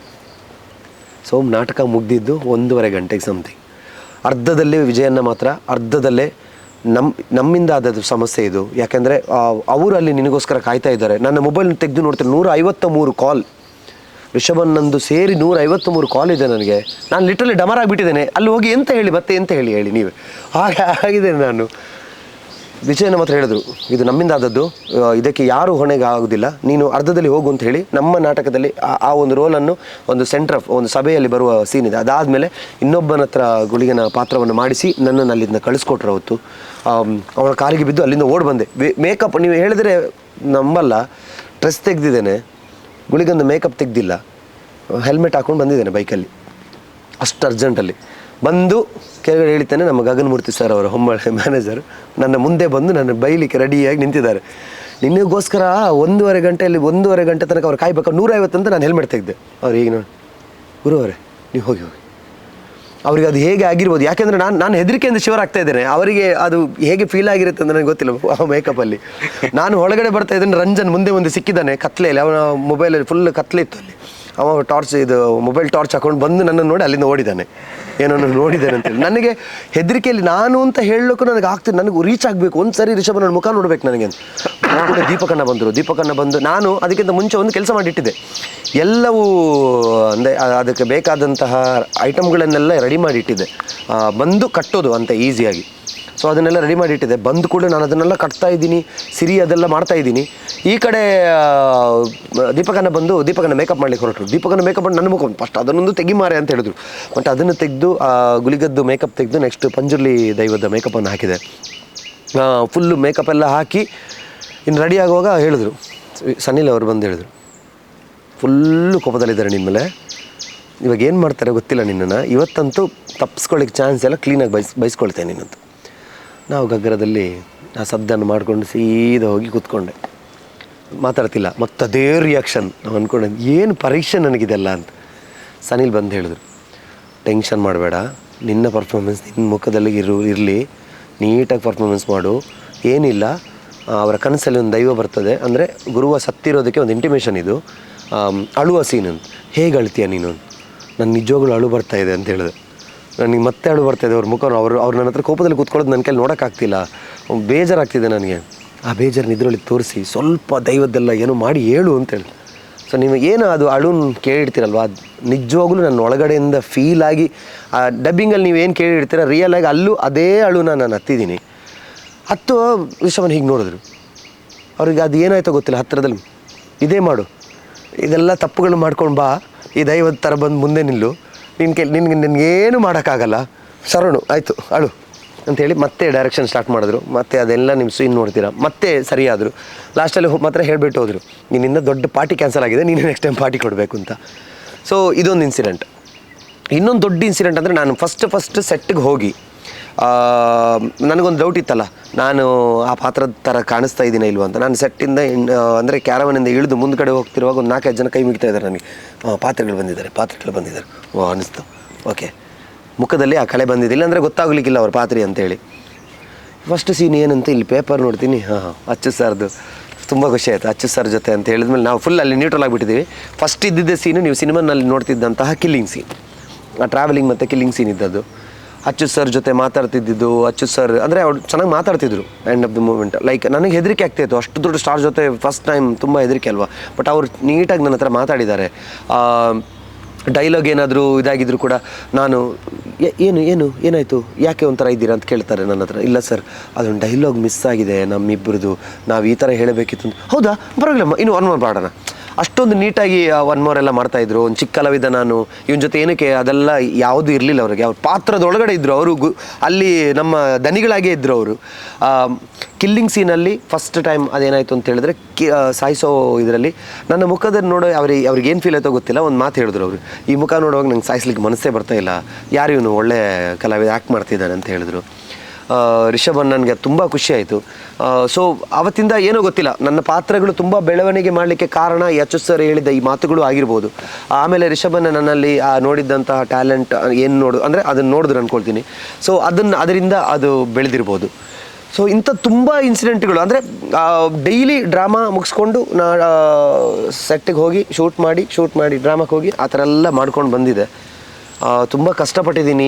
ಅಂದರೆ ಬಾಡಿ ಫಿಸಿಕಲಿ ಮೆಂಟಲಿ ಎಲ್ಲವೂ ಹಿಂಡಾಕುವಾಗ ನನಗೆ ಅಂದ್ಕೊಂಡಿದ್ದು ಒಂದೇ ಅಂದ್ಕೊಂಡಿದ್ದು. ನಾನು ಎಲ್ಲರೂ ಹೇಳ್ತಾಯಿದ್ರು, ಇಷ್ಟು ಕಷ್ಟ ಏನಕ್ಕೆ ಪಡ್ತಾ ಇದೆಯಾ ನೀನು ಅಂತ. ಹೆಲ್ತನ್ನು ನೋಡ್ಕೊಳ್ದೆ ಆವಾಗ ನಾನು ಹೇಳ್ತಿದ್ದೆ ನೋಡಿ, ಮನುಷ್ಯ ಯಾವುದೋ ಒಂದು ವಿಷಯವನ್ನು ತುಂಬ ಗಾಢವಾಗಿ ಯೋಚನೆ ಮಾಡಿ ಅದ್ರ ಮೇಲೆ ತುಂಬ ನಂಬಿಕೆ ಇಟ್ಟು ಅವನ ಇಡೀ ಫಿಸಿಕಲಿ ಮೆಂಟಲಿ ಎಲ್ಲವನ್ನು ಕೊಟ್ಟರೆ ಖಂಡಿತವಾಗಲೂ ದೇವರು ಕೈ ಹಿಡಿತಾನೆ ಅನ್ನೋದಕ್ಕೆ ನಾನು ಉದಾಹರಣೆ. ಓಕೆನಾ? ಖಂಡಿತವಾಗ್ಲೂ ನಾನಂತಲ್ಲ, ಇಡೀ ಕಾಂತಾರ ತಂಡ 8 ತಿಂಗಳಿಂದ ಅದೇ ಜಾಗದಲ್ಲಿ ಏನು ಹೇಳ್ತಾರೆ ಸೊಳ್ಳೆಗಳು ಏಟು ತಿನ್ಕೊಂಡು ಆ ರಾತ್ರಿ ಚಳಿಯಲ್ಲಿ ಎಲ್ಲರೂ ಅಷ್ಟು ಕಷ್ಟಪಟ್ಟಿದ್ದಾರೆ. ಇವತ್ತು ಎಲ್ಲರೂ ಸ್ಟಾರ್ಗಳಾಗಿದ್ದಾರೆ. ರಿಷಭನ್ನ ಬಿಡಿ, ಅವರ ಓವರ್ ಡೆಡಿಕೇಶನ್ ಅಷ್ಟು ಲೆವೆಲ್ಗಿತ್ತು. ಇವತ್ತು ನೋಡಿ, ಸ್ಟಾರ್ ಅಂದರೆ ಅವ್ರಿಗೆ ಹೇಳಲಿಕ್ಕೆ ಸಾಧ್ಯ, ಅವ್ರದ್ದು ಮುಂಚೆನೇ ಸ್ಟಾರ್, ಆದರೂ ಈಗ ಎಲ್ಲರೂ ಬಾಯಲ್ಲಿ ಅವರು ಇದ್ದಾರೆ. ಸೊ ಇದು ಯಾಕೆ ಅಂದರೆ ಹೇಳಿದ್ರೆ ನಾವು ಹೇಳ್ತೀವಲ್ಲ, ಕಂಟಿನ್ಯೂಸ್ ಆಗಿ ಟೋಟಲ್ ಆಗಿ ನಾವು ಅದಕ್ಕೆ ಸಮರ್ಪಿಸಿಬಿಟ್ಟಿದ್ವಿ. ನಾನಾದರೂ ಬೇರೆ ಎಲ್ಲ ಮಾಡ್ಕೊಂಬಂದಿದ್ದೆ, ಪಾಪ ಕೆಲವರು ಯಾವುದೂ ಮಾಡದೆ ಬರೀ ಕಾಂತಾರವನ್ನು ನಂಬ್ಕೊಂಡಿದ್ರು. ಬಟ್ ಅವ್ರಿಗೆಲ್ರಿಗೂ ಇವತ್ತು ಲೈಫ್ ಕೊಟ್ಟಿದೆ ಕಾಂತಾರ. ಈಗ ಸಿನಿಮಾ ನೋಡಿದವರು ಸಾಕಷ್ಟು ಜನ ಕೇಳಿರೋದು ಪ್ರಶ್ನೆ ಏನಪ್ಪ ಅಂತ ಹೇಳಿದ್ರೆ, ಸ್ವರಾಜ್ ಶೆಟ್ಟಿಯವರು ಆ ದೈವದ ಕುಟುಂಬಕ್ಕೆ ಸೇರಿದವರ ಆ ಒಂದು ಮಾತುಗಳು ಬಂತು. ಹಾಗೆ ತಮ್ಮ ಪಾತ್ರದ ಆ ಒಂದು ಎಕ್ಸ್ಪ್ರೆಷನ್ಸ್, ಆ ಒಂದು ಸೈಲೆಂಟ್ ಆಗಿರ್ಬೋದು, ತುಂಬ ಸೆಟಲ್ ಆಗಿರುವಂಥ ಪಾತ್ರ ಜನರನ್ನು ಮಂತ್ರಮುಗ್ಧಗೊಳಿಸಿದಂತ ಹೇಳ್ಬೋದು ಆ ಸ್ಕ್ರೀನಲ್ಲಿ ನೋಡಿದಾಗ. ಅಂದರೆ ನನಗೂ ಕೂಡ ಆ ಒಂದು ಫೀಲ್ ಬಂತು. ಪಬ್ಲಿಕ್ ಕೇಳ್ತಾ ಇರೋದು, ರಿಯಲ್ ಲೈಫಲ್ಲಿ ಸ್ವರಾಜ್ ಅವರು ಹಾಗೆ ಇರ್ತಾರಾ, ಗುರುವನ ಥರನೇ ಇರ್ತಾರಾ, ಅಥವಾ ಆ ಪಾತ್ರಕ್ಕಾಗಿ ಅವರು ಆ ಥರ ತಯಾರಾದ್ರ ಅಂತ? ಇಲ್ಲ, ಆ ಪಾತ್ರಕ್ಕೋಸ್ಕರನೇ ಆ ಥರ ತಯಾರಾಗಿದ್ದು. ಹೊರಗಡೆ ನಾವು ಒಂಥರ ಬೇರೆ ಜನ ಇದು ಕೂದಲು ಅದಕ್ಕೋಸ್ಕರ ಬಿಟ್ಟಿದ್ದೀನಿ. ಅಂದರೆ ಇವಾಗ ಶಿವದತ್ತಗಳಿಗೆ ಮಾಡ್ತಾ ಇದ್ದೀನಲ್ವಾ, ಇದೇ ಟೈಮಲ್ಲಿ ಕಂಬಳ ಶೂಟಿಂಗ್ ನಡೀತಾ ಇತ್ತು ನಮ್ಮದು. ಅದಕ್ಕೋಸ್ಕರ ಈ ಕೂದಲು ಇಟ್ಟಿದ್ದೀನಿ ಇನ್ನೊಂದು, ಯಾಕಂದರೆ 7 days ಪೆಂಡಿಂಗ್ ಇದೆ ಬಿರುದದ ಕಂಬಳ ಶೂಟಿದು. ಅದಕ್ಕೋಸ್ಕರ ಬಿಟ್ಟಿದ್ದೀನಿ. ಇಲ್ಲಾಂದರೆ ನಾರ್ಮಲ್ ಕಟ್ ಮಾಡಿ, ಸೊ ಆ ಕೂದಲೆಲ್ಲ ಕಟ್ ಮಾಡಿದ್ರೆ ನಿಮ್ಗೆ ಯಾರಿಗೂ ಗುರ್ತು ಸಿಗ್ಲಿಕ್ಕಿಲ್ಲ ನಂದು ನಾರ್ಮಲಿ. ಖುಷಿ ಏನಂದರೆ ಇವತ್ತು ಬೆಳಿಗ್ಗೆ ಕೂಡ ನೀವು ಹೇಳಿದ ಪ್ರಶ್ನೆನ ಒಬ್ಬರು ನನ್ನ ಹತ್ರ ಬಂದು ಕೇಳ್ತಾರೆ ರಾಜ್ಮಹಲ್ ಹೋಟೆಲಲ್ಲಿ, ಸರ್ ನೀವು ಯಾವ್ಯಾವ ದೇವಸ್ಥಾನದಲ್ಲೆಲ್ಲ ಇದು ಮಾಡ್ತೀರಾ? ನಾವು ಬೆಂಗಳೂರಿನಲ್ಲಿರೋದು, ಇಲ್ಲೆಲ್ಲ ಕೆಲವು ದೇವಸ್ಥಾನಕ್ಕೆ ಬಂದಿದ್ದೀವಿ, ದೈವದ ಕೋಲ ಎಲ್ಲ ನೋಡಿದ್ದೀವಿ, ಎಲ್ಲಿ ನೀವು ಮಾಡೋದು ಇದನ್ನು ಅಂತ ಹೇಳಿದ್ರೆ, ಇಲ್ಲ ನಾನು ಶೆಟ್ಟಿ ಅಂತ ಹೇಳಿದೆ. ಅವ್ರ ಫ್ಲ್ಯಾಶ್ ಆಯಿತು, ಓಕೆ ಅಂತ. ಇದೇ ವಿಷಯ ನನಗೆ ಚಿಕ್ಕ ವಯಸ್ಸಲ್ಲಿ ಒಂದಿತ್ತು. ಅಂದರೆ ನಾನು ಮಾಡಬೇಕು ಅದನ್ನು ಅಂತ, ನಾನು ದೈವಾರಾಧನೆ ವಿಷಯಕ್ಕೆ ಹೋಗಬೇಕು ಅಂತ. ಆ ದೈವಾರಾಧನೆ ವಿಷಯದಲ್ಲಿ ಇದ್ದವರೆಲ್ಲ ನನಗೆ ಹೇಳ್ತಿದ್ದ, ಅಂದರೆ ನಾನು ಚಿಕ್ಕವನಲ್ವಾ, ಅವರು ನನ್ನ ಮಂಗೆ ಮಾಡ್ತಿದ್ರು, ಇಲ್ಲ ನೀನು ಮಾಡಲಿಕ್ಕೆ ಆಗ್ತದೆ, ನಿನಗೆ ಮಾಡಲಿಕ್ಕೆ ಆಗ್ತದೆ ಅಂತ. ಆಮೇಲೆ ಗೊತ್ತಾಯ್ತು, ಇಲ್ಲ ಅದೊಂದು ಒಂದು ಒಂದು ಪಂಗಡಕ್ಕೆ, ಅಂದರೆ ಒಂದು ನಾರ್ಮಲ್ ಅಲ್ಲಿ ಅದಕ್ಕಂತಲೂ ಒಂದು ಜನ ಆಗಿದ್ದಾರೆ, ಅವ್ರು ಮಾತ್ರ ಅದನ್ನು ಕಟ್ಟಬೇಕು, ಅವ್ರು ಮಾಡೋದೇ ಅದಕ್ಕೋಸ್ಕರ ಇದ್ದಾರೆ ಅವರು ಅಂತ. ಓಕೆ, ನನಗೆ ಅನಿಸ್ತು, ಇಲ್ಲ ಒಂದು ಜನ್ಮ ಯಾವಾಗಲೂ ಅದನ್ನು ತುಂಬ ಜಾಗದಲ್ಲಿ ಹೇಳಿದ್ದೀನಿ ನಾನು, ನೆಕ್ಸ್ಟ್ ಜನ್ಮ ಇದ್ದರೆ ಅವರ ಇದರಲ್ಲೇ ಹುಟ್ಟಲಿ, ಅವರ ಇದರಲ್ಲೇ ಹುಟ್ಟಿ ಅವರ ರೀತಿಯೇ ನಾನು ದೈವಾರಾಧನೆ ಮಾಡಬೇಕು, ನನ್ನ ಭಕ್ತಿಯನ್ನು ಆ ರೀತಿ ತೋರಿಸಬೇಕು ಅಂತ ಹೇಳಿ ನನಗೆ ತುಂಬ ಇದಿತ್ತು. ಅಂದರೆ ಹೇಳ್ತಾರಲ್ಲ, ಎಲ್ಲರ ಡ್ರೀಮ್ ಒಂದೇ ಸರಿ ಫುಲ್ಫಿಲ್ ಆಗಲಿಕ್ಕೆ ಚಾನ್ಸ್ ಇಲ್ಲ. ಬಟ್ ನಾನು ತುಂಬ ಲಕ್ಕಿ ಆ ವಿಷಯದಲ್ಲಿ. ನನ್ನ ಡ್ರೀಮನ್ನು ರಿಷಭನ ಫುಲ್ಫಿಲ್ ಮಾಡಿಬಿಟ್ರು ಆ ಲೆವೆಲ್ಗೆ. ಅದಕ್ಕೆ ಹೆಲ್ಪ್ ಮಾಡಿದಂತಹ ಮುಖೇಶ್ ಅಣ್ಣನಿಗೆ ನಾನು ಆಭಾರಿಯಾಗಿದ್ದೇನೆ. ಅವರೊಬ್ಬರು ದೈವ ನರ್ತಕರು. ಅವ್ರ ವಿಷಯ ಅವ್ರು ಅಷ್ಟು ನನ್ನನ್ನು, ಅಂದರೆ ಅವ್ರು ಯಾವಾಗಲೂ ಹೇಳೋರು, ನಿನ್ನ ಮುಖ ನೋಡುವಾಗ ನನ್ನನ್ನು ನೋಡಿದಾಗ ಆಗುತ್ತೆ ನನಗೆ ಅಂತ ಹೇಳಿ. ಬಟ್ ಆ ಟೈಮಲ್ಲಿ ನನಗೆ ಆಗುವಂತಹ ಖುಷಿ ಅದು ಬೇರೆ ಎಲ್ಲೋ ಇದೆ. ಯಾಕಂದರೆ ನನಗೆ ಅಷ್ಟು ಒಂದು ಇದು ನಿಜ ಜೀವನದಲ್ಲಿ ಅದಕ್ಕೆ ಯಾವುದೋ ಸಂಬಂಧಗಳಿಲ್ಲದೆ, ನಿಜ ಜೀವನದಲ್ಲಿ ನನ್ನ ಲೈಫ್ ಸ್ಟೈಲೇ ಬೇರೆ ಇದೆ. ಆದರೆ ದೈವದ ಮೇಲೆ ತುಂಬ ನಂಬಿಕೆ ಇಟ್ಕೊಂಡು, ಯಾವ ದೈವ ಇದೆಲ್ಲ ಈಗಂತಲ್ಲ, ನನ್ನ ಮುಂಚೆ ನಾಟಕ ಮಾಡ್ತಿರುವಾಗಲೂ, ನಾಟಕ ಆಗಿ ಕೂಡ ನಾನು ಕೋಲಕ್ಕೆ ನೇಮಕ್ಕೆಲ್ಲ ಹೋಗ್ತಾ ಇದ್ದವನು. ಅಂದರೆ ತುಂಬ ನನಗೆ ಆ ವಿಷಯದಲ್ಲಿ ತುಂಬ ಗಾಢವಾದ ನಂಬಿಕೆ. ಆ ಗಾಢವಾದ ನಂಬಿಕೆನೇ ಶಿವದೂತ ಗುಳಿಗೆ ಅನ್ನುವಂತಹ ನಾಟಕ ಮಾಡಲಿಕ್ಕೆ ನಮಗೆ ಪ್ರೇರಣೆ. ಅದೇ ಗಾಢವಾದ ನಂಬಿಕೆ ಈಗ ಈ ರೀತಿಯ ಒಂದು ನಟನೆ ಮಾಡಿ ನಿಮ್ಮ ಮುಂದೆ ನಿಲ್ಲಲಿಕ್ಕೆ ಅದು ಸಾಧ್ಯವಾಯಿತು. ಯಾಕಂದ್ರೆ ನಾನು ತುಂಬ ನೋಡಿದ್ದೀನಿ ಅವರನ್ನು, ಅವ್ರು ಹೇಗೆ ನಿಲ್ತಾರೆ, ಹೇಗಿರ್ತಾರೆ ಅಂತ. ಯಾವಾಗ ರಿಷಭಣ್ಣನಿಗೆ ನನಗೆ ಈ ಪಾತ್ರವನ್ನು ಮಾಡಲಿಕ್ಕೆ ಆಗ್ತದನ್ನೋ ನಂಬಿಕೆ ಅವರಿಗೆ ಬಂತಲ್ವ, ಅವ್ರನ್ನ ಹತ್ರ ಹೇಳಿದ್ರೆ, ಇಲ್ಲ ನೀನು ರೆಡಿ ಇದೆಯಾ, ಈಗ ಸಿದ್ಧವಾಗಿದ್ದೀನಿ, ನೀನು ನೋಡುವಾಗ ಹಾಗೆ ಅನಿಸ್ತಾ ಇದ್ದು ಅಂತ ಯಾವಾಗ ಹೇಳಿದ್ರು, ನಾನಲ್ಲಿ ಪರಕಾಯ ಪ್ರವೇಶ ಆಗಿದೆ. ಬಹುಶಃ ತುಂಬ ಜನ ಹೇಳ್ತಾರೆ, ನೀನು ನೋಡುವಾಗ ಯಾರನ್ನೋ ನೋಡ್ದ ಹಾಗೆ ಆಗ್ತಾ ಇದೆ ಅಂತ. ಅವರನ್ನು ನಾನು ನೋಡಿರ್ಬೋದು. ನನ್ನೊಂದು ಅಭ್ಯಾಸ ಇದೆ ಅಂತ ಹೇಳಿದ್ರೆ, ನಾನು ಯಾವುದೋ ಒಂದು ಕ್ಯಾರೆಕ್ಟರ್ನ, ಹೊಸ ಕ್ಯಾರೆಕ್ಟರ್ನ ಲೈಫಲ್ಲಿ ನೋಡ್ತಿರುವಾಗ ಅದನ್ನು ತೆಕ್ಕೊಂಡು ನಾನು ತಲೆಯಲ್ಲಿ ಇಟ್ಟಿರ್ತೇನೆ. ಓಕೆ ಸಪೋಸ್ ಈಗ ಒಬ್ಬ ವೇಟರನ್ನು ನೋಡ್ತೇನೆ, ಇಲ್ಲ ಒಂದು ಕಂಡಕ್ಟರ್ನ ನೋಡ್ತೇನೆ ಅಂತ ನಾನು ನೋಡಿರ್ತೇನೆ ಅವರನ್ನು. ನನಗೆ ಯಾವುದಾದ್ರೂ ಒಂದು ಸಿನಿಮಾದಲ್ಲಿ ಕಂಡಕ್ಟರ್ ರೋಲ್ ಬಂದರೆ, ನನಗೆ ಗೊತ್ತಿಲ್ಲದಾಗಿ ಆ ಕಂಡಕ್ಟರ್ ನನ್ನ ಮೇಲೆ ಪ್ರವೇಶ ಆಗ್ತಾನೆ, ಅವನು ಹಿಡ್ಕೊಳ್ಳುವ ಸ್ಟೈಲ್ ಅದಲ್ಲ. ಸೊ ಇದೇ ಈ ಪಾತ್ರೆಯ ಒಂದು ರೋಲ್ ಬೇರೆ ಎಲ್ಲೋ ಯಾರನ್ನೂ ನೋಡಿರ್ತೇನೆ ನಾನು. ಖಂಡಿತವಾಗ್ಲೂ ಅವರೇ ನನ್ನ ಮೇಲೆ ಪರಕಾಯ ಪ್ರವೇಶ ಆಗಿರ್ತಾರೆ. ಸೊ ಅದರಿಂದ ಇಷ್ಟು ಚೆನ್ನಾಗಿ ಮೂಡಿ ಬಂದಿದೆ. ಮತ್ತು ಹೇಳಿದ್ನಲ್ಲ, ಆ ಡಿವೈನಿಟಿ ನನ್ನ ಫೇಸಲ್ಲಿ ಬರೆಸಿದ್ದು ನಾನಂತೂ ಅಲ್ಲ, ಯಾವ ಮೇಕಪ್ಪು ಅಲ್ಲ, ಅದೆಲ್ಲ ದೈವದ ಇಚ್ಛೆ. ಆ ದೈವದ ಕೃಪೆ ನನ್ನ ಮೇಲೆ ಇದೆ ಅಂತ ನನಗೆ ಯಾವಾಗಲೂ ಒಂದು ಶಿವದೂತ ಗುಳಿಗೆ ಟೈಮಲ್ಲಿ ಒಬ್ಬರು ಹೇಳ್ತಾರೆ, ನೀನು ಗುಳಿಗನ ಪುತ್ರ ನೀನು ಅಂತ. ದೊಡ್ಡ ಮಾತುಗಳು ಅದೆಲ್ಲ, ಗೊತ್ತಾಯ್ತಾ? ಯಾಕಂದರೆ ದೇವರ ಒಂದು ಮಗ ಅಂತ ಅನಿಸ್ಕೊಳ್ಳಿಕ್ಕೆ ಅಷ್ಟು ಸುಲಭವಾದ ವಿಷಯಗಳಲ್ಲ. ದೈವದ್ದು ಮಗ ಅಂತ ನನಗೆ ಹೇಳ್ತಾ ಇದ್ರು, ಗುಳಿಗನ ಮಗ ನೀನು, ಅದಕ್ಕೆ ನಿನಗೆ ಇಷ್ಟು ಪ್ರೀತಿ ಗುಳಿಗ ಅಂದರೆ, ಗುಳಿಗನಿಗೆ ನಿನ್ನ ಮೇಲೆ ಇಷ್ಟು ಪ್ರೀತಿ, ಅದಕ್ಕೆ ಅಂತಹ ಪಾತ್ರವನ್ನು ದಿನನಿತ್ಯ ಮಾಡ್ತೀಯ, ದಿನಕ್ಕೆ 3 ಶೋ ಮಾಡ್ತೀಯ ಅಂತ ಹೇಳಿದ್ರೆ, ಅದೇ ಎನರ್ಜಿಯಲ್ಲಿ ಮಾಡ್ತೀಯ ಅಂತ ಹೇಳಿದ್ರೆ ಸಂಪೂರ್ಣ ಆಶೀರ್ವಾದ ಇದೆ ನಿನಗೆ ಅಂತ ಹೇಳಿ. ಈಗ ನಾನು ನಂಬ್ಕೊಂಡು ಬಂದ ಕುಪ್ಪಟ ಪಂಜುರ್ಲಿ ಆಶೀರ್ವಾದ ನನ್ನ ಮೇಲೆ ಇದೆ ಅಂತ ನನಗೆ ಫುಲ್ ನಂಬಿಕೆ ಬಂದುಬಿಡ್ತು ಅಷ್ಟೆ. ಈಗ ಕಾಂತಾರ ಸಿನಿಮಾ ನೋಡಿ ಬಹುಶಃ ಕೇವಲ ಮಂಗಳೂರು ಅಥವಾ ಬೆಂಗಳೂರು ಅಥವಾ ಮುಂಬೈ ಅಂತಲ್ಲ, ವಿಶ್ವದಾದ್ಯಂತ ಜನಗಳು ಮಾತಾಡ್ತಾ ಇರುವಂಥ ಒಂದು ವಿಚಾರ ಏನಪ್ಪ ಅಂತ ಹೇಳಿದ್ರೆ, ವಾಹ್ ಇಡೀ ವಿಶ್ವದಲ್ಲೇ ನೋಡದಿರೋಂಥ ಒಂದು ಕ್ಲೈಮ್ಯಾಕ್ಸ್ ಈ ಸಿನಿಮಾದಲ್ಲಿ ಇದೆ ಅಂತ ನಮಗೆ ಒಂದು ವಿಚಾರ ತಿಳಿದದ್ದು ಏನಂತ ಹೇಳಿದ್ರೆ, ಆ ಕ್ಲೈಮ್ಯಾಕ್ಸ್ನಲ್ಲಿ ರಿಷಬ್ ಶೆಟ್ಟಿ ಅವರು ಕೊಟ್ಟಂಥ ಪಾತ್ರಕ್ಕೆ ತಾವು ಅವರಿಗೆ ಸ್ವಲ್ಪ ತಯಾರಿಗಳನ್ನು ಮಾಡಿದ್ದೀರಿ ಅಂತ. ಅದು ನಿಜವಾ? ಆ ಒಂದು ಸಂದರ್ಭಗಳನ್ನು ನೆನಪಿಸಿಕೊಳ್ಳೋದಾದರೆ ಖಂಡಿತ. ಯಾಕೆಂದರೆ ಕಂಟಿನ್ಯೂಸ್ ಆಗಿ ಅಂದರೆ ಏನು ನಿಮ್ಮ 20 ನಿಮಿಷ ನೋಡ್ತೀರಲ್ವ, ಅದರಲ್ಲಿ ವಿಕ್ರಮ್ ಅವ್ರ ಸರ್ ಜೊತೆ ಅಂದರೆ ಅದು ಫೈಟ್ ಮಾಸ್ಟರ್ ಅವ್ರ ಜೊತೆ ಸೇರಿ ಅಂದರೆ ಈ ಗುಳಿಗನ ಒಂದು ಏನು ಬರುತ್ತೆ ಅದನ್ನು ನೀಟಾಗಿ ಕೊರಿಯೋಗ್ರಫಿ ಮಾಡಲಿಕ್ಕೆ ನನಗೊಂದು ಸಿಕ್ಕಿದಂಥ ಭಾಗ್ಯ ಅದು. ಬಟ್ ಇದು ಬರೀ ಆ ದಿನದಲ್ಲಾದ ಕೊರಿಯೋಗ್ರಫಿ ವಿಷಯ ಅಲ್ಲ, ಒಂದು 2 ತಿಂಗಳು ರಿಷಭನ್ನು ನೀಟಾಗಿ ಡೆಡಿಕೇಟೆಡ್ ಆಗಿ ದೈವಾರಾಧನೆಯ ವಿಷಯ ಅಂದರೆ ಮುಖೇಶ್ ಅನ್ನೋದು ಕೋಲಕ್ಕೂ ಒಂದು ದಿವಸ ಬಂದಿದ್ದರು ಅವರು. ಅದನ್ನೆಲ್ಲ ನೋಡಿ ಆಮೇಲೆ ಅದರ ಬಗ್ಗೆ ಎಲ್ಲವನ್ನು ವೀಡಿಯೋಸ್ನೆಲ್ಲ ಕಲೆಕ್ಟ್ ಮಾಡಿಕೊಂಡು ನಾನು ಒಂದು ಸಾಕಷ್ಟು ವೀಡಿಯೋಗಳನ್ನೆಲ್ಲ ಕಲೆಕ್ಟ್ ಮಾಡಿ ಕೊಟ್ಟಿದ್ದೆ ಅವರಿಗೆ.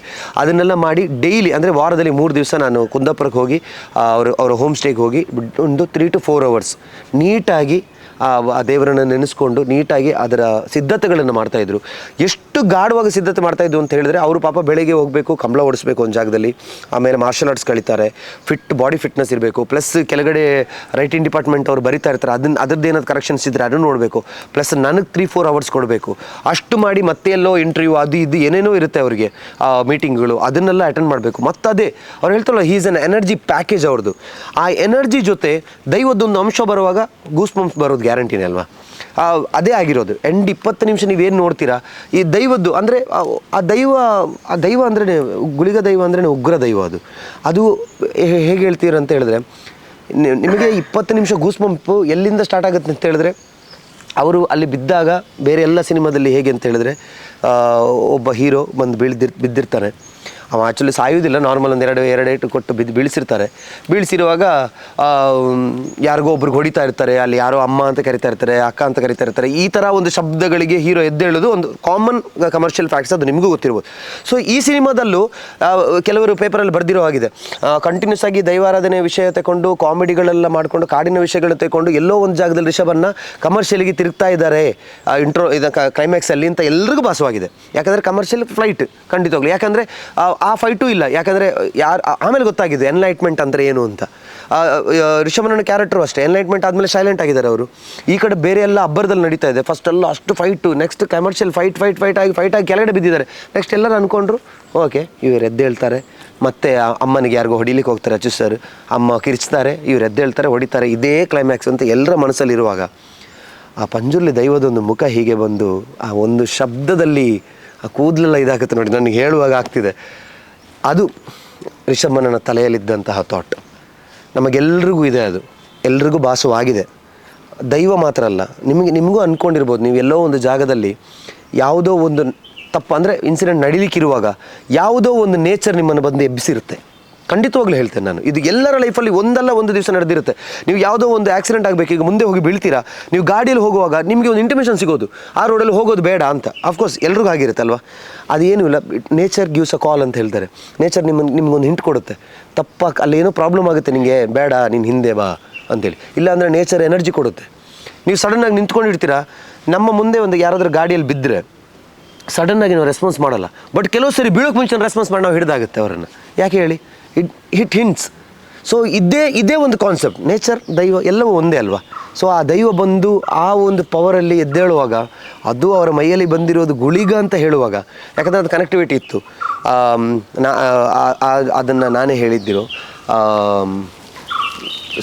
ಪಂಜುರ್ಲಿ ದೈವ ಶಾಂತವಾದಂಥ ದೈವ, ರಾಜನ್ ದೈವ. ಅದು ಪಂಜುರ್ಲಿ ಬುಡಿ ಅನ್ನಲ್ಲ ఆయన ಪಿರೋಡಪ್ಪನ ಕ್ಷೇತ್ರಪಾಳೆ ಬುಡೈ ಅಂತ. ಕ್ಷೇತ್ರಪಾಳೆ ಅಂದರೆ ಗುಳಿಗ, ಈ ಕ್ಷೇತ್ರ ರಕ್ಷಣೆ ಮಾಡುವವನು ಅಂತ ಹೇಳಿ.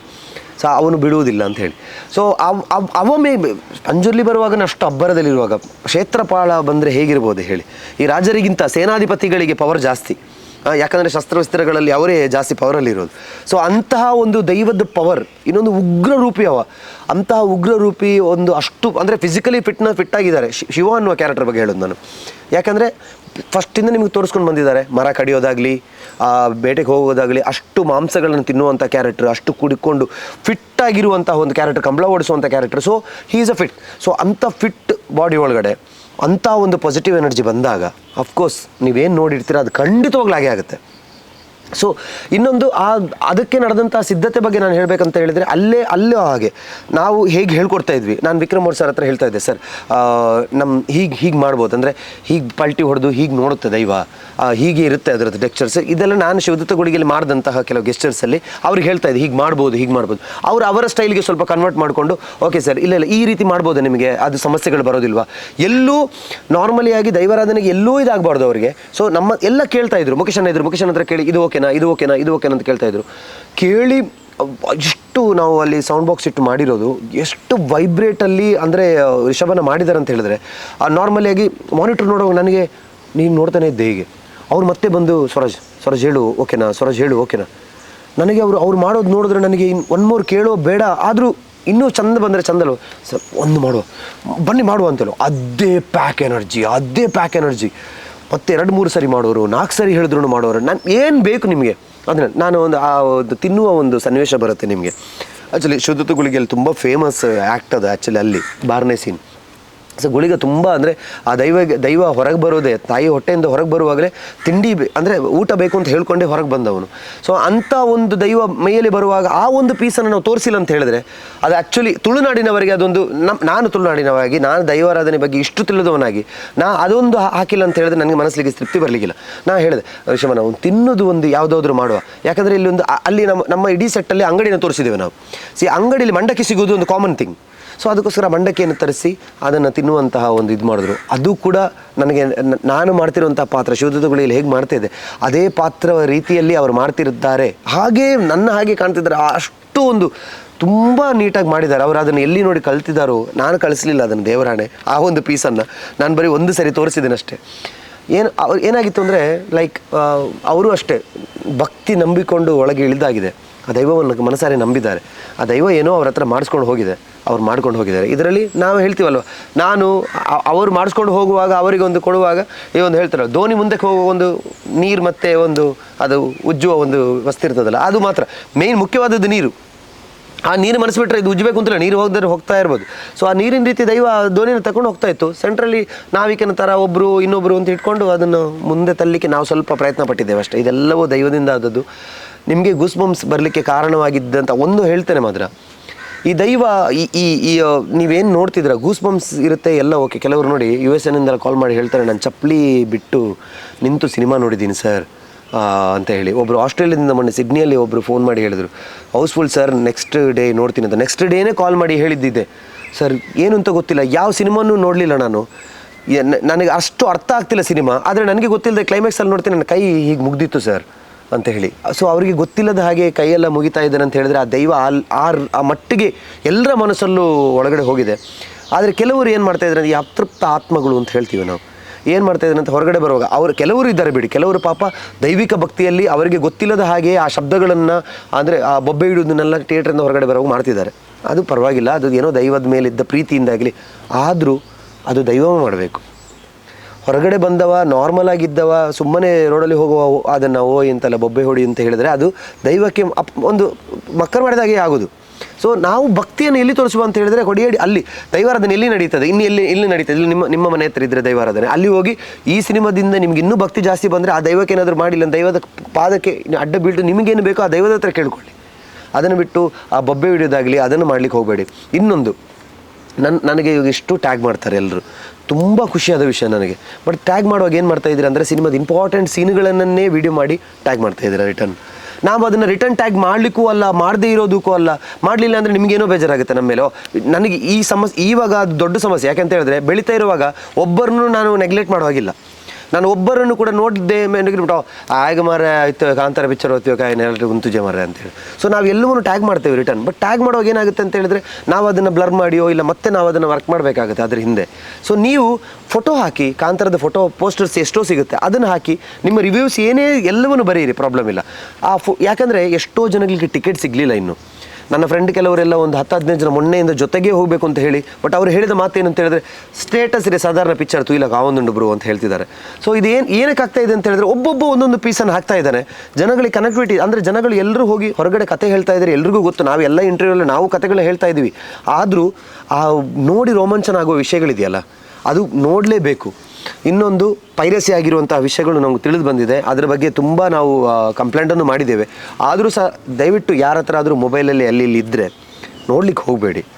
ಸ್ವಲ್ಪ ದಿವಸ ಟಿಕೆಟ್ ಸಿಗಲಿಲ್ಲ ಅಂದರೆ ಥಿಯೇಟ್ರಿಗೆ ಹೋಗಿ. ಯಾಕಂದರೆ ನಾನು ನಿಮಗೆ ಬೆಟ್ ಕಟ್ತೀನಿ, ನೀವು ಬೇಕಿದ್ರೆ ಮೊಬೈಲಲ್ಲೇ ನೋಡಿ ಮತ್ತೆ ಥಿಯೇಟ್ರಿಗೆ ಹೋದರೂ ಕೂಡ ನಿಮಗೆ ಇಲ್ಲೇನು ಸಿಗುತ್ತೆ ಅನುಭವ ಅದಕ್ಕಿಂತ 100 ಪಟ್ಟು ಜಾಸ್ತಿ ಥಿಯೇಟ್ರಲ್ಲಿ ಸಿಗುತ್ತೆ. ನೀವು 10 ಸರಿ ಮೊಬೈಲಲ್ಲಿ ನೋಡಿದ್ರು ಕೂಡ ಒಂದು ಸರಿ ಸಿನಿಮಾ ನೋಡಿದ್ರೆ ಥಿಯೇಟ್ರಲ್ಲಿ ನೋಡಿದ್ರೆ ಅದು ಬೇರೆ ರೀತಿ ಅನುಭವ. ಅದಕ್ಕೋಸ್ಕರ ಹೇಳ್ತಾ ಇದ್ದೀನಿ, ಅದನ್ನೆಲ್ಲ ನೋಡ್ಲಿಕ್ಕೆ ಹೋಗಬೇಡಿ, ಪೈರಸಿ ಎಲ್ಲ ಸ್ಟಾಪ್ ಮಾಡುವ, ಅದೆಲ್ಲ ನೋಡಬೇಡಿ. ದೈವದ ಮೇಲೆ ನಂಬಿಕೆ ಮನಸ್ಸೊಳಗಡೆ ಇರಲಿ, ಆರಾಧನೆ ಎಲ್ಲ ಅವರ ಮುಂದೆ ತೋರಿಸುವ. ಯಾಕಂದರೆ ಈಗ ನೋಡಿ, ದೇವರನ್ನು ನಂಬಿಕೊಂಡು ನಾವು ಮಾಡಿದಂತಹ ಈ ಪ್ರಯತ್ನ ನಮಗೆ ಇಷ್ಟು ಯಶಸ್ಸು ಕೊಟ್ಟಿದೆ ಅಂತ ಹೇಳಿದ್ರೆ ದೈವರ ಕಾರ್ಣಿಕ ಸದಾ ಇರುತ್ತೆ. ಸೊ ಅವರಿಗೆ ಧಕ್ಕೆ ಬರುವ ರೀತಿಯಲ್ಲಿ ಯಾವುದೂ ಮಾಡ್ಲಿಕ್ಕೆ ಹೋಗ್ಬೇಡಿ. ರಿಷಭನ ಮೊನ್ನೆ ಒಂದು ಆರ್ಟಿಕಲ್ ಬಿಟ್ಟಿದ್ದಾರೆ, ಬಟ್ ಇವತ್ತು ನಾನು ಮತ್ತೆ ಅದನ್ನೇ ನೋಡಿದೆ. ಯಾವುದೇ ಒಂದು ನಮ್ಮ ಕಾಂತಾರದ ಸಾಂಗನ್ನು ದೈವದ ಯಾವುದೇ ಒಂದು ವಿಡಿಯೋಗಳಿಗೆ ಹಾಕಬೇಡಿ ಅಂತ ಹೇಳಿ ರಿಷಭನ ಮೊನ್ನೆ ಒಂದು ಆರ್ಟಿಕಲ್ ಬಿಟ್ಟಿದ್ರು. ಆದರೆ ಯಾರಿಗೂ ಅರ್ಥ ಆಗ್ತಿಲ್ಲ ಅಂತ ಕಾಣುತ್ತೆ. ನೋಡಿ, ಅದೊಂದು ಕಮರ್ಷಿಯಲ್ ಮ್ಯೂಸಿಕ್ಗಳದು. ಓಕೆ, ಚಂದ ಇರುತ್ತೆ ಕೇಳಿಕೆ ವರಾಹಮೂರ್ತಿ, ಬಟ್ ಏನಾಗುತ್ತೆ ಅಂತ ಹೇಳಿದ್ರೆ ಕೆಲವರಿಗೆ ಅದು ಎಲ್ಲೋ ಒಂದು ಜಾಗದಲ್ಲಿ ಸಿನಿಮಾದ ಸಾಂಗ್, ಸಿನಿಮಾದ ದೈವದಕ್ಕೆ ಯಾಕೆ ಹಾಕಬೇಕು ಅಂತ ಹೇಳೋದು. ನಾವು ದೈವದ ಕೊಡಿಯಡಿಯಲ್ಲಿ ಏನು ಆಗುತ್ತೋ ಅಲ್ಲಿ ತಾಸೆಯ ಆ ಒಂದು ಏನಿರುತ್ತೆ ಅದೇ ಇರಲಿ ದೈವಕ್ಕೆ. ಅದನ್ನು ಬಿಟ್ಟು ಮತ್ತೆ ಸುಮ್ಮನೆ ನಮ್ಮ ಮೂವಿಯ ಸಾಂಗನ್ನೆಲ್ಲ ಹಾಕಿ ಮಾಡೋದು ಬೇಡ. ಭಾವಚಿತ್ರಕ್ಕೆ ಹಾಕಿ, ಸಂಬಂಧವಿಲ್ಲ.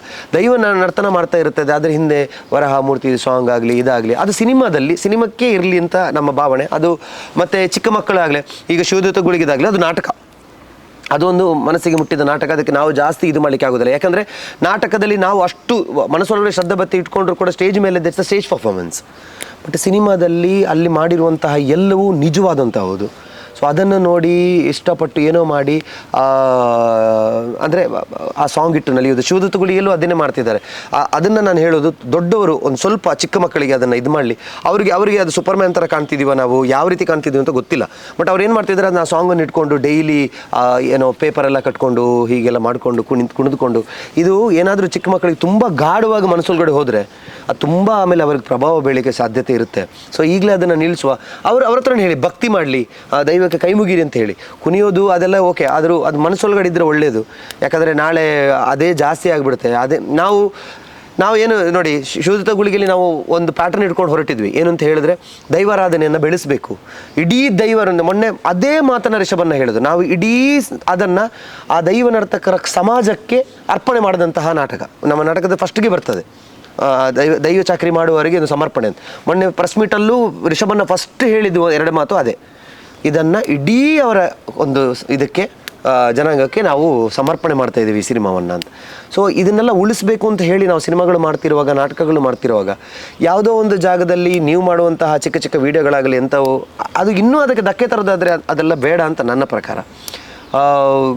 ಅದೇ ಹೇಳಿದ್ರಲ್ಲ, ಅದೆಲ್ಲಿದೆ ಆ ಪವರ್ ಅಲ್ಲೇ ಇರಲಿ, ನಾವು ಅಲ್ಲಿಂದನೇ ಕೈ ಮುಗಿದು ಆಶೀರ್ವಾದ ಪಡೆಯುವಷ್ಟು. ಸೊ ಈಗ ಗುರುವನ ಪಾತ್ರ ಎಷ್ಟು ಹತ್ತಿರ ಆಗಿದೆ ಅಂತ ಹೇಳಿದ್ರೆ ಬಹುಶಃ ಎಷ್ಟೋ ಜನಗಳು ಸ್ವರ ಶೆಟ್ಟಿ ಅನ್ನೋ ಒಂದು ಹೆಸರನ್ನು ಮರೆತು ಗುರುವ ಅಂತ ಈ ಒಂದು ಅನುಭವ ತಮಗೆ ಮಂಗಳೂರು ದಸರಾದಲ್ಲಿ ಆಯಿತು ಅಂತ ನಾನು ಕೇಳ್ಪಟ್ಟೆ. ಆ ಒಂದು ಅನುಭವ ಹೇಳ್ಬೋದು? ಅಯ್ಯೋ, ಮಂಗಳೂರು ದಸರಾದಲ್ಲಿ ಹೇಳಲಿಕ್ಕೆ ಚಾನ್ಸೇ ಇಲ್ಲ. ನನ್ನನ್ನು ಒಂದು ಬಾಡಿಗಾರ್ಡ್ ಥರ ಇಬ್ಬರು ಕರ್ಕೊಂಡು ಹೋಗ್ತಾ ಇದ್ರು, ನನ್ನ ಆತ್ಮೀಯರಾದಂಥ ವಿಘ್ನೇಶ್ ಮತ್ತು ಪ್ರವೀಣ್ ಶೆಟ್ಟಿ ಇಬ್ಬರು. ಅಂದರೆ ಅವನು ನನ್ನ ತುಂಬ ಅಂದರೆ ಈ ಟೈಮಲ್ಲಿ ತುಂಬ ನನ್ನ ಜೊತೆನೇ ಇದ್ದಾನೆ. ಸೊ ಅವನಿಗೆ ಗೊತ್ತಾಗ್ತಿದೆ ಯಾರು ನನ್ನ ಹತ್ರ ಬರ್ತಾ ಇದ್ದಾರೆ ಅದನ್ನೆಲ್ಲ. ಬಟ್ ನನಗೆ ಹೇಗೆ ಅನಿಸ್ತಾ ಇದೆ ಅಂತ ಅದೇ ಹೇಳಿದ್ನಲ್ಲ, ಜಾಸ್ತಿ ಖುಷಿನ ಯಾರಿಗೂ ತಡ್ಕೊಳಕ್ಕಾಗಲ್ಲ. ಅಷ್ಟು ಜನ ನನ್ನ ಹತ್ರ ಬಂದು ಮಾತಾಡಿ, ನನಗೆ ಫಸ್ಟ್ ಟೈಮ್ ನಾನು ಅನುಭವಿಸ್ಬೇಕು, ನಾನು ಹೋಗಬೇಕು. ನೀನು ಅಲ್ಲಿ ಹೋಗಿ ನಿಂತರೆ ಅಲ್ಲೇ ನಿಂತ್ಕೊಬಿಡ್ತೀಯ, ಅಲ್ಲೇ ಜನ ಸೇರ್ತಾರೆ ನಿನ್ನ ಹತ್ರ ಅಂತ ಇವ್ರು ನನ್ನ ಕರ್ಕೊಂಡು ಬಂದು ಸೆಂಟ್ರಲ್ಲಿ ನಿಲ್ಲಿಸೋದು, ಮತ್ತೆ ಒಂದು 4 ಜನ ನನ್ನ ದೂರ ಕರ್ಕೊಂಡು ಹೋಗೋದು, ಫೋಟೋ ತೆಗಿಸೋದು, ಮತ್ತೆ ಕೆಲವರಿಗೆ ತಡಿಲಿಕ್ಕೆ ಆಗಲಿ. ಕೆಲವು ಬ್ಯಾಂಡ್ ಸೆಂಟ್ರಲ್ಲೆಲ್ಲ ನುಗ್ಗಿದ್ರು. ಇನ್ನೊಂದೇನೆಂದರೆ ನಮ್ಮ ಇಡೀ ಬ್ಯಾಂಡ್ ಸೆಟ್ಟಿಗೆ, ಶೋ ಫ್ರೆಂಡ್ಸ್ ಅವ್ರ ಬ್ಯಾಂಡ್ ಸೆಟ್ಟಿಗೆ ನಮ್ಮದು ಕಾಂತಾರದ ಟೀ ಶರ್ಟ್ಸ್ಗಳೆಲ್ಲ ಇತ್ತು. ಸೊ ಅದ್ರ ಹಿಂದೆ ನಾನು ನಿಂತಿದ್ನಲ್ಲ, ಸೊ ಜನಗಳಿಗೆ ಕಾಂತಾರದ ಟೀ ಶರ್ಟ್ ಗುರು ಅಂತ ಅಲ್ಲೇ ಕನೆಕ್ಟ್ ಆಗ್ತಾಯಿದ್ದು. ಒಂದು ಮೊನ್ನೆ ಏನಾಯಿತು ಅಂತ ಹೇಳಿದ್ರೆ, ಅವನು ಮುಂದ್ಗಡೆ ಹೋಗ್ತಿರುವಾಗ ನನ್ನ ಫ್ರೆಂಡ್ ಸುಮಿತ್ ಅಂತಿದ್ದಾನೆ, ಅವರ ಫ್ಯಾಮಿಲಿಯಲ್ಲಿ ನಿಂತ್ಕೊಂಡಿದ್ರು. ಸೊ ನಾನು ಹೋಗಿ ಅವರ ತಂದೆ ಮಾತಾಡಿ ನೋಡುವಾಗ ಟ್ಯಾಬ್ಲು ಮುಂದೆ ಹೋಗಿತ್ತು. ನಾನು ಒಬ್ಬನೇ ನಡ್ಕೊಂಡು ಹೋಗ್ತಾ ಇದ್ದೇನೆ. ಈ ಕಡೆ ಎಲ್ಲ ಗುರು ಅವರಲ್ಲ, ಅವ್ರು ಯಾಕೆ ಮರ ಒಬ್ಬರೇ ನಡ್ಕೊಂಡು ಹೋಗ್ತಾರೆ, ಅವ್ರು ಇಲ್ಲಿ ಅವರಲ್ಲ, ಅವ್ರು ಬೆಂಗಳೂರವ್ರು ಮರ. ನನಗೆ ಅವರನ್ನು ನೋಡಿ ಮಾತಾಡ್ಲಿಕ್ಕೂ ಅಲ್ಲ. ನಾನು ಮತ್ತೆ ಕೆಲವರು ನನ್ನನ್ನೇ ನೋಡಿ ನಾನು ಇವಾಗ ಸ್ಮೈಲ್ ಮಾಡ್ತೇನೆ ಇಲ್ವೋ ಒಂದು ವೇಟಿಂಗಲ್ಲಿ ಇರ್ತೇನೆ, ನಮಗೆ ಗೊತ್ತಾಗ್ತದೆ. ನಾವು ಮತ್ತೆ ಸ್ಮೈಲ್ ಹೇಳ್ತಿರು ಮಾರ. ನನಗಿದೆಲ್ಲ ತುಂಬ ಹೊಸತು. ಅಂದರೆ ಒಬ್ಬನೇ ನಿಂತ್ಕೊಂಡು ಮ್ಯಾನೇಜ್ ಮಾಡಲಿಕ್ಕೆ ದೇವರಾಣೆ ಆಗೋದಿಲ್ಲ. ಅದು ಅವರ ನನ್ನ ಹತ್ರ ಯಾರಾದರೂ ಬಂದು ಮಾತಾಡಿ ಹೋಗ್ತಾರಲ್ಲ, ನನ್ನ ಹತ್ರ ಬಂದು ಮಾತಾಡೋಕೆ ನಂಗೆ ಖುಷಿ ಆಗುತ್ತೆ. ಅವ್ರು ಬಂದು ಹೋಗುವಾಗ ನಾನು ಒಬ್ಬನೇ ಇರ್ತೇನೆ. ಆಗ ಅವ್ರಿಗೆ ಸೌಂಡ್ ಕೇಳ್ತಾ ಇರ್ತದೆ, ಅಲ್ಲಿ ಯಾರ್ಯಾ ಅದನ್ನು ಅವ್ರ ಮುಖ ನೋಡುವಾಗಲಿಲ್ಲ, ಇವ್ರ ಮುಖ ನೋಡುವಾಗಲಿಲ್ಲ. ಮತ್ತೆ ನಾನು ಹೋದೆ. ಹೋಗುವಾಗ ಚಿಲಿಮಿ ಫ್ರೆಂಡ್ಸ್ ಅವರ ಟ್ಯಾಬ್ಲು ಹೋಗ್ತಾ ಇದ್ರು. ಸೊ ನಾನು ಪಕ್ಕದಲ್ಲಿ ಪಾಸ್ ಆಗ್ತಿದ್ದೆ, ಸೈಡಲ್ಲಿ ಬ್ಯಾರಿಕೇಡ್ ಸೈಡಲ್ಲಿ ತುಂಬ ಜನ ನಿಂತಿದ್ರು. ನನಗೆ ಹೇಗಾಯಿತು ಅಂತ ಹೇಳಿದ್ರೆ ಎಲ್ಲರೂ ಗುರು ಸೂಪರ್ ಗುರು ಸರ್ ಈ ಕೈ ಕೊಡ್ತಾರಲ್ಲ ಸಿನಿಮಾ ಇದರಲ್ಲಿ ಮ್ಯಾಚ್ಗೆ ಹೋಗೋ ಕೈ, ಆ ರೀತಿ ಎಲ್ರಿಗೂ ಸೆಕೆಂಡ್ ಮಾಡಿಸ್ಕೊಂಡು ಹೋದೆ. ಹೋಗಿ ಶೋ ಫ್ರೆಂಡ್ಸ್ ಮುಂದೆ ನಿಂತ್ಕೊಂಡೆ. ಇನ್ನು ನನ್ನನ್ನು ಬಿಟ್ಟು ಹೋಗ್ಬೇಡಿ ಮಾರಿ ಎಲ್ಲಿ ಸಹ ಅಂತ. ಆಮೇಲೆ ಇವ್ರು ಹೋದಾದ್ಮೇಲೆ ನಮ್ಮ ಕಲಾ ಸಂಗಮದ ಟೀಮ್ ನಮ್ಮ ಜೊತೆ ಇತ್ತು, ಅವ್ರ ಹತ್ರನೂ ಹೇಳಿದೆ ಬಿಟ್ಟು ಹೋಗಬೇಡಿ ನನ್ನನ್ನು ಎಲ್ಲೋ ಅಂತೇಳಿ. ಅವರು ಆದರೂ ಸಹ ಅವ್ರ ಪಾಪ ಏನು ನೋಡ್ತಿದ್ರು, ಪ್ರಶಸ್ತಿ ನೋಡ್ತಿದ್ರು, ಅವ್ರ ಪಾಠಕ್ಕೆ ಹೋಗ್ತಾರೆ. ಮತ್ತೆ ನನ್ನನ್ನು ಬೆಸೆಂಟ್ ಹತ್ರ ಒಂದು ಗ್ಯಾಂಗ್ ಕ್ಯಾಚ್ ಹಾಕಿ ಮಾಡಿಕೊಂಡು ಫೋಟೋ ತೆಗಿಯುವಾಗ ಏನಾಗುತ್ತೆ ಅಂತ, ಯಾರ ಜೊತೆ ಇವನು ಫೋಟೋ ತೆಗಿತಾ ಇದ್ದೀನಿ ಅಂತ ಮತ್ತೆ ಜನಗಳು ಒಂದ್ಸರಿ ನೋಡ್ತಾರಲ್ವ, ಅವರು ಅವಾಗ ಮತ್ತೆ ಗೊತ್ತಾಗುತ್ತೆ ಅವ್ರಿಗೆ. ಒಂದು ಪೆಟ್ರೋಲ್ ಬಂಕ್ ಹತ್ರ ಜನಗಳು ನಿಂತಿದ್ರು, ಅವರು ಅಲ್ಲಿಂದ ಬಂದು ನನಗೆ ಲಾಸ್ಟಿಗೆ ಇವರೇ ಬಂದರು, ನಮ್ಮ ಫ್ರೆಂಡ್ಸೇ ಅವರೇ ಬಂದು ಸೆಂಟ್ರಲ್ಲಿ ಬಂದು ಲೇಟ್ ಆಯಿತು ಅಂತ ಅವ್ರಿಗೆಲ್ಲ ಹೇಳಿ ಮತ್ತೆ ನನ್ನ ಕರ್ಕೊಂಡೋದ್ರು. ಕೆಲವರೆಲ್ಲ ಜಾಸ್ತಿ ಮಾತಾಡುವಾಗ ನಮಗೆ ಮಾತಾಡದೇ ಇರೋಕ್ಕೂ ಆಗಲ್ಲ, ಯಾಕಂದರೆ ಅವರ ಪ್ರೀತಿಯಿಂದ ನಾವು ಇಷ್ಟ ಆಗಿರೋದು. ಸೊ ಅದು ಹೇಳಿದಲ್ಲ, ಖುಷಿಯಾಗಿ ನನಗೇನಲ್ಲಿ ಮಾಡಬೇಕು ಅಂತ ಅರ್ಥ ಆಗಲಿಲ್ಲ. ಮತ್ತು ವಲ್ಲಭಾಗ ಅಲ್ಲಿ ಬರುವಾಗ ಅಲ್ಲೂ ತುಂಬ ಜನ ಬಂದರು. ಅದೇ ಹೇಳಿದೆ, ಬರುವಾಗ ಹಿಂದಿ ಮಾತಾಡ್ತಿದ್ದಾರೆ 4 ಜನನು ಸ್ಟೂಡೆಂಟ್ಸ್ ಅಂದ್ಕೊಳ್ತೀನಿ. ಅವರು ಕಾಂತಾರ ಸಿನಿಮಾ ಯಾವ ಲೆವೆಲ್ಗೆ ಇಷ್ಟ ಆಗಿದೆ ಅಂತಲೇ ಅರ್ಥ ಆಗ್ತಿಲ್ಲ, ಮಾತಾಡೋಕ್ಕೆ ಆಗ್ತಿಲ್ಲ, ಸರ್ ಮಾಡ್ತಿದ್ದಾರೆ. ಅದನ್ನ ನೋಡಿ ನಂಗೆ ಶಾಕ್ ಆಯಿತು, ಯಾಕೆಂದರೆ ಆ ಲ್ಯಾಂಗ್ವೇಜ್ ಮೇಲೆ ಹಿಡಿತಾನೆ ಇರ್ಲಿಕ್ಕೆ ಚಾನ್ಸಸ್ ಇಲ್ಲ ಅವರಿಗೆ. ಲೈಕ್ ಒಂದು ವರ್ಡ್ ಅವರು ಕನ್ನಡದಲ್ಲಿ ಮಾತಾಡಿಲ್ಲ ನನ್ನ ಹತ್ರ. ಬಟ್ ಲೈಕ್ ತುಂಬ ಖುಷಿ ಆಯ್ತು ನನಗೆ. ಲೈಕ್ ಇವಾಗ ಮತ್ತೆ 9ನೇ ತಾರೀಕಿಗೆ ಕಾಂತಾರ ಹಿಂದಿಯಲ್ಲಿ ಟ್ರೈಲರ್ ರಿಲೀಸ್ ಆಗ್ತಾಯಿದೆ, ತುಂಬ ಜನ ಅಲ್ಲಿ ವೆಯ್ಟ್ ಮಾಡ್ತಾ ಇದ್ದಾರೆ. So it's happy. ಲೈಕ್ ಗುರುವ ಎಲ್ಲೋ ಹೋಗಿದೆ ಈ ಹೆಸರು. ಈಗ ನೆಕ್ಸ್ಟ್ ನನ್ನ ಪ್ರಕಾರ ನಾನು ಏನಾದರೂ ಕೂದಲೆಲ್ಲ ಕಟ್ ಮಾಡಿದ್ರೆ, ನನ್ನ ಪರಿಚಯ ಸಿಗಲಿಲ್ಲ ಅಂದರೆ, ನಾನೆಲ್ಲಾದರೂ ವೇದಿಕೆ ಮೇಲೆ ಬೇರೆ ಯಾವುದಾದ್ರೂ ಸಿನಿಮಾ ಮಾಡಬೇಕಾದ್ರೆ ಫಸ್ಟ್ ನಾನು ಹೇಳಬೇಕು ನಾನು ನಿಮ್ಮ ಗುರುವ ಮಾತಾಡ್ತಿದ್ದೇನೆ ಅಂತ. ಆವಾಗ ಎಲ್ರಿಗೂ ಅರ್ಥ ಆಗುತ್ತೆ ಅಂದ್ಕೊಳ್ತೀನಿ. ಸೊ ಥಿಯೇಟ್ರ್ನಲ್ಲಿ ಮೊದಲ ಶೋ ನೋಡ್ತೀರಿ, ಒಬ್ಬ ವೀಕ್ಷಕನಾಗಿ ನಿಮ್ಮ ಹತ್ರ ಕೇಳೋದಾದರೆ ಈ ಒಂದು ಸಿನಿಮಾದಲ್ಲಿ ಯಾವ ಒಂದು ಮೂಮೆಂಟ್ ನಿಮಗೆ ಆ ಒಂದು ಫೀಲ್ ಕೊಡ್ತು, ಮತ್ತು ವಿಶೇಷವಾಗಿ ಮರೀಲಿಕ್ಕೆ ಸಾಧ್ಯ ಇಲ್ಲ ಅನ್ನೋವಂಥ ಒಂದು ಘಟನೆ ಯಾವುದು ಈ ಸಿನಿಮಾದ? ವೀಕ್ಷಕನಾಗಿ ಅಲ್ವಾ? ಹೌದು, ವೀಕ್ಷಕನಾಗಿ ನಾನು ಮುಂಚೆನೇ ಒಂದು ಮಾತು ಹೇಳಿದೆ, ಈ ಸಿನಿಮಾ ವೀಕ್ಷಕನಾಗಿದ್ದರೂ ಕೂಡ ನಾನು ಫಸ್ಟ್ ಶೋ ನೋಡ್ತಾ ಇದ್ದೆ. ಯಾಕೆಂದರೆ ಈ ಸಿನಿಮಾದಲ್ಲಿ ಅಷ್ಟು ವಿಷಯಗಳಿದೆ ಅಂತ ಬರೀ ಟ್ರೈಲರಲ್ಲಿ ಕಾಣ್ತಾ ಇತ್ತು. ಬಟ್ ಸಿನಿಮಾ ನೋಡಿದಾಗಂತೂ ಅಂತ ಅನಿಸ್ಬಿಟ್ಟಿತ್ತು ನನಗೆ. ತುಂಬ ಒಂದು ಮೈ ಅಂದಿದ್ದು ಒಂದು ಸೀನ್ ಯಾವುದು ಅಂತ ಹೇಳಿದೆ, 2 ಸೀನ್ ಇದೆ ಅದರಲ್ಲಿ. ಒಂದು ಅದು ನನ್ನ ಪಾತ್ರನೇ, ಆದರೆ ನನ್ನ ಪಾತ್ರವಾಗಿ ಹೇಳ್ತಾ ಇಲ್ಲ. ಜೈಲಿನಲ್ಲಿ ಹತ್ಕೊಂಡು ಒಂದು ಮುಖ ಒಂದು ಮೇಲೆ ಬರುತ್ತೆ ಕಣ್ಣಲ್ಲಿ. ಅದೊಂದು ಎಲ್ಲರೂ ಸೀಟಲ್ಲಿ ಹಿಂಗಿದ್ದವರು ಒಂದೇ ಸರಿ ಅಂದರೆ ವೇವ್ಸ್ ಥರ ಆಗಿದೆ ಥಿಯೇಟ್ರಲ್ಲಿ ನಾನು ನೋಡಿರುವಾಗ. ಸೊ ಅದು ನನಗೂ ಫೀಲ್ ಕೊಟ್ಟಿದೆ.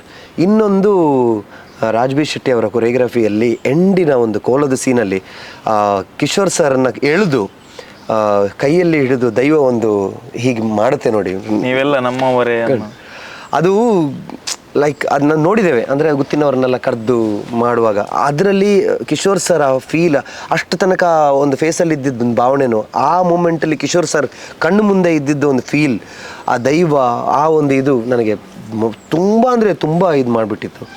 ಆಮೇಲೆ ತುಂಬ ಸಿನಿಮಾದಲ್ಲಿ ಮಿಕ್ಕಿದೆಲ್ಲ ಬಿಡಿ, ಕಾಮಿಡಿಗಳಾಗಲಿ ದೀಪಕನ್ನ ಎಲ್ಲ ತಿಂದಾಗ್ಬಿಟ್ಟಿದ್ದಾರೆ ಮೂವಿಯಲ್ಲಿ.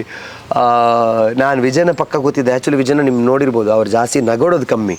ಬಟ್ ದೀಪಕನ್ನ ಕಾಮಿಡಿ ಎಷ್ಟು ನಗಡಿದ್ದಾರೆ ಅಂದರೆ ವಿಜಯನ, ಇಟ್ಸ್ ಲೈಕ್ ಯಾರೂ ನಗಾಡ್ತಾರೆ. ಅದು ಪಂಚ್ ಕಾಮಿಡೀಸ್ ಅಲ್ಲ, ಅದು ಇಟ್ಸ್ ಸೆನ್ಸ್ ಅಂತ ಹೇಳ್ತಾರಲ್ಲ, ಹ್ಯೂಮರ್. ಅದು ನಾರ್ಮಲ್ ಒಂದು ಟಕ್ಕದ ಬಂತು ಬರೀ ನೀವು ಹಾಕ್ತೀರಾ ಕೂದಲು, ಅದೊಂದು ನಮಗೆ ಗೊತ್ತಿಲ್ಲದ ಹಾಗೆ ನಮ್ಮ ಬಾಯಲ್ಲಿ ಒಂದು ನಗು ಬಂದುಬಿಡುತ್ತೆ. ಕೆಲವು ಪಾತ್ರಗಳಿದೆ ಹಾಗೆ ಮನಸ್ಸಿಗೆ ತುಂಬ ಮುಟ್ಬಿಡುತ್ತೆ. ಸ್ಪೆಷಲಿ ಹೇಳಬೇಕಂದ್ರೆ ಸಪ್ತಮಿ ಗೌಡ ಅವಳು ನಾರ್ಮಲಿ ನಾವು ನೋಡಿದವರು ಅವಳನ್ನ, she is not like that. ಅವಳು ಆ ಥರ ಇದ್ದವಳಲ್ಲ. ಬಟ್ ಅವಳು ಎಷ್ಟು ಒಂದು ಆ ಲ್ಯಾಂಗ್ವೇಜ್ಗಾಗಲಿ ಆ ಕ್ಯಾರೆಕ್ಟರ್ಗೆ ಎಷ್ಟು ಆ್ಯಪ್ಟ್ ಆಗಿದ್ಲು ಅಂದರೆ ನೀಟಾಗಿ. ಲೀಲಾ ಅದು ನೀಟ್ ಪೇರ್ ಅವ್ರದ್ದು ಇಬ್ಬರದು. ಮತ್ತು ಬುಲ್ಲಾ ಮತ್ತು ರಾಂಪನ್ ಬಗ್ಗೆ ಹೇಳಲಿಕ್ಕೇನಿಲ್ಲ, ರಾಂಪ ಗಾಡಿ ಬಿಡೋದು ಅದೆಲ್ಲ ಬ್ಯೂಟಿಫುಲ್ ಮಾಡಿದ್ದಾರೆ. ಅದೇ ನಮಗೆ ಜಾಸ್ತಿ ಕನೆಕ್ಟ್ ಆಗಿದೆ ಈ ದೈವದ ಸಂಬಂಧಪಟ್ಟಿದ್ದ ಜಾಗದಲ್ಲೇ. ಇನ್ನೊಂದು ನನಗೆ ತುಂಬ ಫೀಲ್ ಆಗಿದೆ ಯಾವಾಗ ಅಂದರೆ ನನ್ನ ತಂದೆಯ ಕ್ಯಾರೆಕ್ಟರ್ ನನ್ನನ್ನು ಗುರುವ ಅನ್ನುವ ಒಂದು ಪಾತ್ರವನ್ನು ಅಲ್ಲಿ ಅಂಗಳದಲ್ಲಿ ಬಿಸಾಕಿ ಹೋಗಿರುವಾಗ ಅವರು ತೂಟೆಯನ್ನು ಎತ್ಕೊಂಬಂದು ಕೊಟ್ಟು ಅಳ್ತಾರೆ ನೋಡಿ ಗುರುವ ಅಂತ ಹೇಳಿ. ಅದು ಚಿಕ್ಕ ಒಂದು ಇದಾಗಿದ್ರು ಕೂಡ ಆ ಮೂಮೆಂಟಲ್ಲಿ ಮಾನಸಿ ಸುಧೀರ್ ಅವರ ಇವರ ತಾಯಿ, ಶಿವನ ತಾಯಿ ಅವರ ಕ್ಯಾರೆಕ್ಟರ್ ಪ್ಲಸ್ ನನ್ನ ತಂದೆ ಹಾಕಿರೋ ಕ್ಯಾರೆಕ್ಟರ್ ಇವರಿಬ್ಬರು ಅಳುವಾಗ ನನಗೆ ಅನಿಸ್ಲಿಲ್ಲ ಆ ಜಾಗದಲ್ಲಿ ನನ್ನ ಹೆಣ್ಣು ಮಲ್ಲಗಿರೋದು ಅಂತ. ನನಗೆ ಹೇಗೆ ಫೀಲ್ ಆಗಿತ್ತು ಅಂದರೆ ಅವ್ರು ಖಂಡಿತವಾಗ್ಲೂ ಅವ್ರ ಮಗನ ಕಳ್ಕೊಂಡಿದ್ದಾರೆ ಅವರು ಅಂತ ಭಾಸವಾಗಿತ್ತು. ಸೊ ಇಂಥ ಅಂದರೆ ಹೇಳ್ತಾರಲ್ಲ it's a package of like emotion, comedy, goose bumps, everything. Almost ಬಿಡುಗಡೆಯಾಗಿ ಇಷ್ಟು ದಿನ ಆಗಿದೆ, ಎಲ್ಲೂ ಕೂಡ ಟಿಕೆಟ್ ಸಿಗ್ತಾ ಇಲ್ಲ. ಆ ಒಂದು ನುಗ್ಗಲ್ಲು ಇದು ಯಾವ ರೀತಿ ಅಂತ ಹೇಳೋದು, ಅಂದರೆ ಒಂದು ಕಮರ್ಷಿಯಲ್ ಸಿನಿಮಾಗೆ ಜನಗಳು ನುಗ್ಗಿ ನೋಡೋದು ಏನಾದರೂ ವಿಶೇಷ ಇದೆ ಅಂತ. ಬಟ್ ಒಂದು ಕಲ್ಚರ್ನ ಅಥವಾ ಯಾವುದಾದ್ರೂ ಒಂದು ಊರಿನ ಒಂದು ಕಲ್ಚರ್ನ ರೆಪ್ರೆಸೆಂಟ್ ಮಾಡ್ತಾ ಇರೋ ಸಿನಿಮಾಗೆ ಇಷ್ಟು ಪ್ರೀತಿ ಕೊಡ್ತಾ ಇರೋದು ಅದ್ಭುತ ಅಂತ ಹೇಳ್ಬೋದು. ಸೊ ನಿಮಗೆ ಇಷ್ಟು ದಿನಗಳಲ್ಲಿ ಬಂದಂತಹ ದಿ ಬೆಸ್ಟ್ ಕಾಂಪ್ಲಿಮೆಂಟ್ಸ್ ಅಂದರೆ ಹೇಳ್ಬೋದು, ಸಾಕಷ್ಟು ಸಿನಿಮಾಗಳು ಮಾಡಿದರೂ ಕೂಡ ಈ ಒಂದು ಸಿನಿಮಾ ಕೊಟ್ಟಂತಹ ಹೆಸರು ಹಾಗೂ ಆ ಒಂದು ನಿಮಗೆ ಆ ಪ್ರೀತಿ ಸಿಕ್ಕಿರ್ಲಿಲ್ಲ ಅಂತ ಅನ್ಸುತ್ತೆ. ಅಯ್ಯೋ ಖಂಡಿತವಾಗ್ಲು ಹೇಳ್ಬೋದು. ಅಂದರೆ ದಿ ಬೆಸ್ಟ್ ಕಾಂಪ್ಲಿಮೆಂಟ್ ಅಂದರೆ ಮೊನ್ನೆ ಒಬ್ಬರು ಹೇಳಿದ್ರು, ನಗುವಿನ ಪರಮಾತ್ಮ ನೀನು ಅಂತ. ಅದೆಲ್ಲ ಗೊತ್ತಿಲ್ಲ ನನಗೆ ಎಷ್ಟು ಸೂಟ್ ಆಗುತ್ತೆ ಅಂತ. ಬಟ್ ನನಗೆ ಅದನ್ನು ನೋಡಿದಾಗ ನನಗೇನೋ ಅದು ಫೀಲ್ ಆಯಿತು. ಮತ್ತು ಬಾಗಲಕೋಟ್ಲೆ ಎಲ್ಲೆಲ್ಲೂ ಇಂದ ಒಂದು ಟ್ಯಾಗ್ ಮಾಡ್ತಾ ಇದ್ದಾರೆ ಎಲ್ಲರೂ. ಅಂದರೆ ಮೈ ಜುಮ್ ಅನಿಸುತ್ತೆ ನಿಮ್ಮ ಪಾತ್ರವನ್ನು ನೋಡಿ, ಮೈ ಜುಮ್ಮಾಗಿ ಕಣ್ಣೀರು ಬರೆಸುವಂತಹ ಪಾತ್ರ ಗುಡ್ ಲಕ್ ಸ್ವರ ಶೆಟ್ಟಿ ಅಂತ ಹೇಳಿ ನನ್ನ ಫೋಟೋವನ್ನೆಲ್ಲ ಟ್ಯಾಗ್ ಮಾಡಿ, ಅದು ಯಾವುದೋ ಒಂದು ಫೋಟೋ 5 ಲಕ್ಷ ಮೇಲೆ ಏನೋ ವ್ಯೂಸ್ ಹೋಗಿದೆ ಅದು. ಸೊ ಅವರೇ ಕ್ರಿಯೇಟ್ ಮಾಡ್ಕೊಂಡು ಹೋಗ್ತಾ ಇದ್ದಾರೆ. ಮತ್ತು ಕೆಲವರು the great journey from Shivadoota Guliga to Kantara ಅಂತ ಹೇಳಿದ್ದಾರೆ. ಇಂಥ ಒಂದು ಟ್ಯಾಗ್ಗಳು ತುಂಬ ನಡೀತದೆ. ಮತ್ತು ತುಂಬ ನೀಟಾಗಿ ಕೆಲವರು ಬರೆದಿದ್ದಾರೆ. ಹೇಗೆ ಅಂತ ಹೇಳಿದ್ರೆ, ಎಲ್ಲಾದರೂ ನಿಮ್ಮನ್ನು ಕಾಣಬೇಕು ನಾವು, ನಿಮ್ಮ ಪಾದಕ್ಕೆ ಬೀಳಬೇಕು ನಾವು, ಹೇಗೆ ಫೀಲ್ ಮಾಡ್ತಾ ಇದ್ದೀರಿ ಅಂತ. ಹೊರಗಡೆ ಬರುವಾಗ ಆ ರಿಷಭಣ್ಣ ಎಂಡಲ್ಲಿ ಕೊಟ್ಟಂಥ ಗೂಸ್ ಬಂಪ್ಸ್ ಜೊತೆ ಕಣ್ಣಲ್ಲಿ ಒಂದು ತೊಟ್ಟು ನೀರು ಬರ್ಸ್ಕೊಂಡು ಬರ್ತಾ ಇದ್ದೀವಿ ಅಂತ ಹೇಳೋದಕ್ಕೆ ಅದು ಕಾರಣ ನೀವು. ನಿಮ್ಮನ್ನು ಸಾಯಿಸುವಾಗ ತುಂಬ ಫೀಲ್ ಆಗುತ್ತೆ ನಮಗೆ, ನಿಮ್ಮ ಮುಗ್ಧತೆ. ನಿಮ್ಮಂಥವ್ರು ಯಾರೂ ಆ ಥರ ಮಾಡಿಕ್ಕೆ ಹೋಗ್ಲಿಕ್ಕೆ ಮನಸ್ಸೇ ಬರಬಾರ್ದು. ಆಗ ಹೇಳ್ತಾ ಇದ್ದಾರೆ ಅಂತ ಹೇಳಿದ್ರೆ ನನ್ನ ಪಾತ್ರ ಅವರಿಗೆ ಅಷ್ಟು ಮನಸ್ಸಿಗೆ ಮುಟ್ಟಿದೆ ಅಂತ ಅರ್ಥ.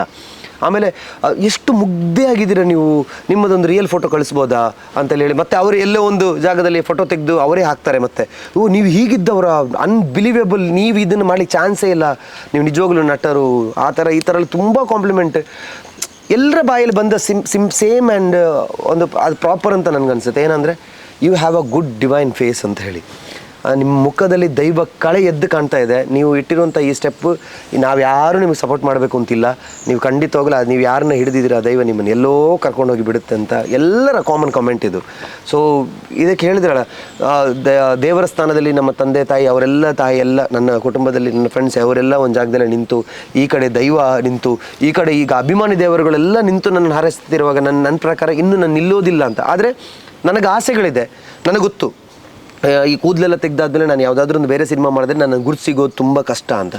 ಬಟ್ ಫ್ಯೂಚರಲ್ಲಿ ನಾನು ತುಂಬ ಇನ್ನೂ ನನಗೊಂದು ಆಸೆ ಇದೆ ಏನಂತ ಹೇಳಿದ್ರೆ, ಇಂತಹ ಕ್ಯಾರೆಕ್ಟರನ್ನೇ ಇನ್ನೊಂದು 2-3 ಸಿನಿಮಾಗಳಲ್ಲಿ ಮಾಡಬೇಕು. ಯಾಕಂದರೆ ಖಂಡಿತವಾಗ್ಲೂ ಆಗ ನಾನು ನಿಲ್ತೇನೆ. ಈಗ ಇದು ಕಾಂತಾರ ಆಗಿದ್ದಕ್ಕೋಸ್ಕರ ಮಾತ್ರ, ಯಾಕಂದರೆ ಅದು ಹೊಂಬಾಳೆ. ನಾಳೆ ನಾನು ಚಿಕ್ಕ ಬ್ಯಾನರ್ ಸಿನಿಮಾದಲ್ಲೂ ಮಾಡ್ಬೋದು, ದೊಡ್ಡ ಬ್ಯಾನರ್ ಸಿನಿಮಾದಲ್ಲೂ ಮಾಡ್ಬೋದು. ನಾನು ಮಾಡಿದಂಥ ಪಾತ್ರ ಜನಗಳಿಗೆ ಎಲ್ಲ ಜಾಗದಲ್ಲೂ ರೀಚ್ ಆಗಬೇಕು ಅಂತ ಹೇಳಿದ್ರೆ ನನ್ನ ಗೆಟಪ್ ಒಂದು ಲೆವೆಲ್ಗೆ ಅದೇ ರೀತಿಯ ಕ್ಯಾರೆಕ್ಟರ್ಗಳನ್ನು ನಾನು ಚೂಸ್ ಮಾಡೋದು ಒಳ್ಳೇದು ಅಂತ ನನ್ನ ಪ್ರಕಾರ ಅನಿಸಿಕೆ. ಬಟ್ ಹೇಳಿಕೆ ಆಗೋದಿಲ್ಲಲ್ಲ.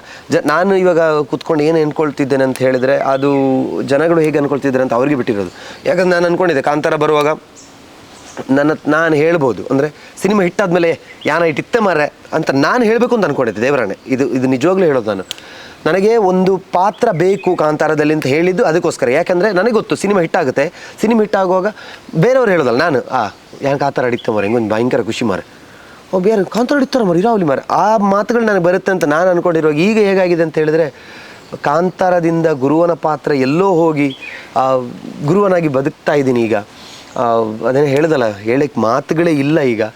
ಇನ್ನೂ ನಾವು ಯಾರು ನಮ್ಮ ಸಿನಿಮಾ ಯಾರೆಲ್ಲ ಇದ್ದಾರೆ ಆರ್ಟಿಸ್ಟ್ಗಳು ಯಾರೂ ಇದರಿಂದ ಹೊರಗಡೆ ಬಂದಿಲ್ಲ, ಇನ್ನು ಬರೋಕ್ಕೆ ಬಿಡ್ತಾ ಇಲ್ಲ ಜನಗಳು. ಯಾಕಂದರೆ ಅವ್ನು ಸಾಯಂಕಾಲ ಮೆಸೇಜ್ ಆಗ್ತಾನೆ ನನಗೆ, ಸರ್ ಸೂಪರ್ ಆ್ಯಕ್ಟಿಂಗ್ ಸರ್ ನಿಮ್ಮದು, ಏನು ಹೇಳಬೇಕು ಅಂತ ಗೊತ್ತಿಲ್ಲ. ನೆಕ್ಸ್ಟ್ ಡೇ ನಾನು ಮತ್ತೆ ಟ್ಯಾಗ್ ಹಾಕ್ತೇನೆ, sir we are going second ಅಂತ ಮತ್ತೆ ಬಂದು ಹಾಕ್ತೇನೆ, ಸರ್ ಇವತ್ತೂ ಹತ್ಬಿಟ್ಟೆ ನಾನು ಅಂತೇಳಿ. ಮಸ್ಟ್ ಇನ್ನೊಂದು ಸರಿ ಹಾಕ್ತೇನೆ, ಸರ್ 4th ಶೋಗೆ ಹೋಗ್ತಾ ಇದ್ದೀನಿ ಸರ್, ಅದೇ ಫೀಲ್ ಆಗ್ತಾ ಇದೆ ಇನ್ನೂ ಸಿನಿಮಾ ನೋಡ್ತಾ ಇರುವಾಗ. ಈ ಸಿನಿಮಾ ಬೋರೇ ಹೊಡಿಯಲ್ವಲ್ಲ ಸರ್, ನೀವು ಸಾಯುವಾಗ ನೋವಾಗುತ್ತೆ, ಎಂಡಲ್ಲಿ ಗೂಸ್ ಬಂಪ್ ಬರುತ್ತೆ, ಈ ಸಿನಿಮಾ ಯಾವಾಗ ಸರ್ ನಮ್ಮ ಬೋರ್ ಹೊಡಿಲಿಕ್ಕೆ ಅಂತ ಗೊತ್ತಿಲ್ಲ ಅಂತ ನಾನು ಹಾಕಿದ್ರೆ ಲಾಸ್ಟಲ್ಲಿ ಹಾಕ್ತೇನೆ, ಸರ್ ವಾಚಿಂಗ್ 7th ಟೈಮ್ ಬಂದು. ಇಟ್ಸ್ ಲೈಕ್ ಅವರ ಪ್ರೀತಿಗೆ ಇದು ನೋಡಿ. ನಮ್ಮ ನಾಟಕಗಳನ್ನ ನೋಡಬೇಕಾದ್ರೆ ಟ್ರಾವೆಲಿಂಗ್ ಮಾಡ್ಕೊಂಡು ಹೋಗಬೇಕು, ಇಲ್ಲ ಒಂದು ಜಾಗದಲ್ಲಿ ನಿಂತ್ಕೊಂಡು ನೋಡಬೇಕು, it's a free. But cinema ಅನ್ನೋದು ಟಿಕೆಟ್, ಲೈಕ್ ಅವ್ರು ಎಷ್ಟು ಬೇಗ ಅದನ್ನು ಬುಕ್ ಮಾಡಬೇಕು ನೋಡಿ, ಫುಲ್ ಪ್ಯಾಕ್ ಆಗಿದ್ದಾರೆ. ಅಷ್ಟು ಬೇಗ ಸಿನಿಮಾನ ಟಕ್ ಟಕ್ ಅಂತ ಅವರ ಡ್ಯೂಟಿ ಟೈಮನ್ನು ಬಿಟ್ಟು ಎಲ್ಲ ನೋಡ್ತಾ ಇದ್ದಾರೆ ಅಂತೇಳಿ ಈ ಸಿನಿಮಾ ಬೇರೆ ಲೆವೆಲಲ್ಲಿದೆ. ಇನ್ನೊಂದು ಫಸ್ಟ್ ಟೈಮ್ ಅಂದರೆ ಬುಕ್ ಮೈ ಶೋ ಅಲ್ಲಿ ದ ಹಿಸ್ಟ್ರಿಯಲ್ಲೇ ಒಂದು 10-15 ವರ್ಷದ ಹಿಸ್ಟ್ರಿಯಲ್ಲಿ 99% ಇನ್ನೂ ರಿಲೀಸ್ ಡೇಟ್ ಫಸ್ಟ್ಗಿಂತ ಇವತ್ತಿನ ತನಕನೂ ಅದೇ ರೇಟಿಂಗಲ್ಲಿ ನಿಂತಿದೆ ಸಿನಿಮಾ. 25,000 ರೇಟಿಂಗ್. 25,000, 34 ಆಯಿತು, 34K ಲೈಕ್ಸ್ ಇದೆ ಅದಕ್ಕೆ. ಅಷ್ಟಾದರೂ ಕೂಡ ಒಂದೇ ಒಂದು ಪಾಯಿಂಟ್ ಕಮ್ಮಿ ಮಾಡಲಿಕ್ಕೆ ಜನಗಳು ಬಿಟ್ಟಿಲ್ಲ. ಅದು 1 ಪಾಯಿಂಟ್ ಕೊಡಬೇಕಾದ್ರೆ ಅದು ಮ್ಯಾಕ್ಸ್ ಅಲ್ಲ, ಅದು ಈ ಕನ್ನಡ ಅಲ್ವಾ, ಹಾಗಾಗಿ ಮ್ಯಾಕ್ಸ್ ಆದರೆ 100% ಕೊಡ್ತಾರೆ. ಅದು ಲ್ಯಾಂಗ್ವೇಜ್ ಕನ್ನಡ, ಅದಕ್ಕೋಸ್ಕರ 1% ಕಮ್ಮಿ ಮಾಡಿರ್ತಾರೆ. ನಾವು ಆ ಥರ ಅಂದ್ಕೊಳ್ತೀವಿ, ಯಾಕಂದರೆ ದಿಸ್ ಇಸ್ 100% ಸಿನಿಮಾ. ಎಲ್ಲ ಲ್ಯಾಂಗ್ವೇಜಲ್ಲಿ ಎಲ್ಲರಿಗೂ ಅಂದರೆ ಎಲ್ಲ ಕ್ಯಾಸ್ಟ್ ಎಲ್ಲ ಜನ್ರೇಷನ್ದವ್ರಿಗೂ ಇಷ್ಟ ಆಗಿದೆ. ಬರೀ ಚಿಕ್ಕವರಿಗೆ ದೊಡ್ಡವರಿಗೆ ಅವ್ರಿಗೂ ಅಂತಲ್ಲ, ಎಲ್ರಿಗೂ ಇಷ್ಟ ಆಗಿದೆ. ಸೊ ಇದು ಜರ್ನಿ ಆ್ಯಕ್ಚುಲಿ ಈಗ ಥಿಯೇಟರ್ ಜರ್ನಿ ಸ್ಟಾರ್ಟ್ ಆಗಿದೆ ಅಂದ್ಕೊಳ್ತೀನಿ. It's more to go. ಇದು ಹಬ್ಬುತ್ತಾ ಇರುತ್ತೆ ಕಾಡ್ಗಿಚ್ಚ ಥರ. ಇನ್ನು ಹಿಂದಿಯಲ್ಲಿ ಬರ್ತಾ ಇದೆ ಅಂತ ಹೇಳಿದ್ರೆ ಕನ್ನಡ, ತೆಲುಗು ಎಲ್ಲ ಮಲೆಲ್ಲ ಬಂದಮೇಲೆ ಅಂತೂ ಇದ್ರನ್ನ ಏನು ಹೇಳಬೇಕು ಅಂತ ಗೊತ್ತಿಲ್ಲ. ಅಂಥ ಸಿನಿಮಾದಲ್ಲಿ ನಾವಿದ್ದೀವಿ ಅನ್ನೋದೇ ದೊಡ್ಡ ಒಂದು ವಿಷಯ ಅಷ್ಟೆ. ಸೊ ನಿಮ್ಮ ಮನೆಯವರು ಸಿನಿಮಾ ನೋಡಿದ್ರ, ನಿಮ್ಮ ಮಿಸ್ಸಸ್ ಆಗಿರ್ಬೋದು, ತಂದೆ ತಾಯಿ ಆಗಿರ್ಬೋದು, ಏನಂದ್ರು?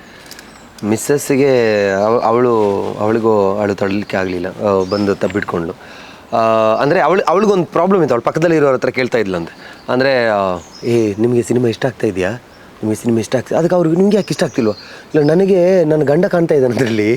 ಅಂದರೆ ಲೈಕ್ ಶಿ ಕಾಣ್ಲ, ಆ ಗುರುವನ ಪಾತ್ರದೊಳಗಡೆ ಅವಳು ಹೋಗೋಕ್ಕಾಗ್ತಿಲ್ಲ. ಅವಳು ನನ್ನನ್ನು ನೋಡ್ತಾ ಇದ್ದಾಳೆ, ಅವ್ನು ನನ್ನ ಕ್ಯಾರೆಕ್ಟರ್ ಇವ್ರಿಗೆಲ್ಲ ಇಷ್ಟ ಆಗ್ತಿದೆಯಾ, ಅಂದರೆ ನನ್ನ ಸೀನ್ ಬರುವಾಗಲೇ ಇವರೆಲ್ಲ ಮುಖ ನೋಡೋದಂತೆ, ಇವ್ರಿಗೆಲ್ಲ ಇಷ್ಟ ಆಯ್ತಾ. ಅಂದರೆ ಡೆತ್ ಸೀನ್ ಅಂತ ನೋಡಲೇ ಇಲ್ವಂತೆ, ಫುಲ್ ಕೆಳಗಡೆ ತಲೆ ಹಾಕಿ ಮಲ್ಕೊಂಡಿದ್ಲಂತೆ. ಆಮೇಲೆ ನನ್ನ ಮಮ್ಮಿ ಫೋನ್ ಮಾಡಿದ್ರು. ತುಂಬ ಅಂದರೆ ಅವ್ರ ಮಾತಲ್ಲೇ ಆ ಒಂದು ಇದಿತ್ತು, ತುಂಬ ಚೆನ್ನಾಗಿ ಮಾಡಿದ್ಯಾ. ಅವ್ರಿಗೂ ಮಾತು ಬರ್ತಾ ಇರಲಿಲ್ಲ, ನನ್ನ ತಮ್ಮನಿಗೂ ಮಾತು ಬರ್ತಾ ಇರಲಿಲ್ಲ. ಆಮೇಲೆ ಅಲ್ಲಿದ್ದ ನನ್ನ ಫ್ರೆಂಡ್ಸ್ ಎಲ್ಲ ಕಾಲ್ ಮಾಡಿದರು. ಖುಷಿ ಆಗ್ತಿದೆ. ಅಂದರೆ ಲೈಕ್ ಅಂದರೆ ಅವರೆಲ್ಲರೂ ಈ ದಿನಕ್ಕೋಸ್ಕರ ಕಾಯ್ತಾಯಿದ್ರು ನನ್ನನ್ನು. ಸೊ ಈ ಬೇರೆ ಜಾಗದಲ್ಲೆಲ್ಲ ಸಾಲ ಎಲ್ಲ ಮಾಡ್ಕೊಂಡಿರೋವಾಗ ಆಗಲಿ, ಬೇರೆ ಜಾಗದಲ್ಲಿ ಕೆಲವರು ದಾಯ ಮರ ಬೆಲೆ ಬೋಬುಜ ಆ ಥರ ಈ ಥರ ಕೇಳುವಾಗ ಅವ್ರಿಗೆ ಹರ್ಟ್ ಆಗುತ್ತೆ. ಇಲ್ಲ ಒಂದು ಯಾವುದೋ ಒಂದು ಕಮಿಟ್ಮೆಂಟ್ ಇರುತ್ತೆ, ಕಮಿಟ್ಮೆಂಟ್ ಕಟ್ಟಕ್ಕೆ ನಮ್ಮ ಕೈಲಿರಲ್ಲ. ಸೊ ಕೆಲ್ಸಕ್ಕೆ ಹೋಗಿದ್ರೆ ಕಮಿಟ್ಮೆಂಟ್ ಆಗ್ತಿತ್ತಲ್ಲ, ಕ್ಲಿಯರ್ ಆಗ್ತಿತ್ತಲ್ಲ. ಬರೀ ಇದನ್ನೇ ನಂಬ್ಕೊಂಡಿದ್ರೆ ಆಗುತ್ತಾ ನಿನಗೆ ಅಂತೆಲ್ಲ ಹೇಳುವಾಗೆಲ್ಲ ನನ್ನ ಹೆಂಡ್ತಿನೂ ಬೈದಿದ್ದು ಇದೆ, ನನ್ನ ತಾಯಿ ಬೈದಿದ್ದು ಇದೆ, ನನ್ನ ತಮ್ಮನೂ ಕೆಲವು ಸರಿ ತಮ್ಮನ ಹತ್ರನೂ ಆ ಥರ ಎಲ್ಲ ಮಾತಾಡಿದ್ದು ಇದೆ. ಬಟ್ ಇವತ್ತೇನಾಗಿದೆ ಅಂದರೆ ಫೈನಲಿ ನೀನೇನು ಅಂದ್ಕೊಂಡಿದ್ದೆ ನೀನು ಸಾಧಿಸ್ಬಿಟ್ಟೆ, ಪ್ರೌಡ್ ಆಫ್ ಯು ಅಂತ ಹೇಳ್ತಿದ್ದಾರೆ. ಸೊ ಅದು ಸಾಕು. ಯಾಕೆಂದರೆ ಅದೇ ಆಗ ಹೇಳಿದ ಹಾಗೆ ನಾವು ಏನಾದರೂ ಗಾಢವಾಗಿ ಏನಾದರೂ ಅಂದ್ಕೊಂಡ್ರೆ ಅದು ಖಂಡಿತವಾಗ್ಲೂ ನೆರವೇರುತ್ತೆ. ಅದನ್ನು ಬಿಡಬಾರ್ದಷ್ಟೇ. ತುಂಬ ಜನ ನನ್ನ ಹತ್ರ ತುಂಬ ಜನ ಕೇಳ್ತಾರೆ, ಅಂದರೆ ಸರ್ ಹೇಗೆ ಸರ್ ಆರ್ಟಿಸ್ಟ್ ಆಗಬೇಕು ಅಂತ. ನಾನು ತುಂಬ ಜನ ಹತ್ರ ಹೇಳ್ತೀನಿ, ನಿಮ್ಮ ಪ್ರಯತ್ನನ ಪಡ್ತಾ ಇರಿ, ನೀವು ಮಾಡ್ತಾ ಇರಬೇಕು ಅಷ್ಟೇ. ನಿಮ್ಮನ್ನ ಎಲ್ಲೂ ಬಂದು ಅದು ಸಿನಿಮಾ ಬಂದು ಬಾಪ ನೀನು ಕರ್ಕೊಂಡು ಹೋಗ್ತೀನಿ ಅಂತ ಯಾರಿಗೂ ಕರ್ಕೊಂಡು ಹೋಗಲ್ಲ. ಆ ಥರ ಕರ್ಕೊಂಡು ಹೋದರೆ ನೆನ್ಪಿಟ್ಕೊಳ್ಳಿ, 2 ಸಿನಿಮಾ ನಿಮಗೆ.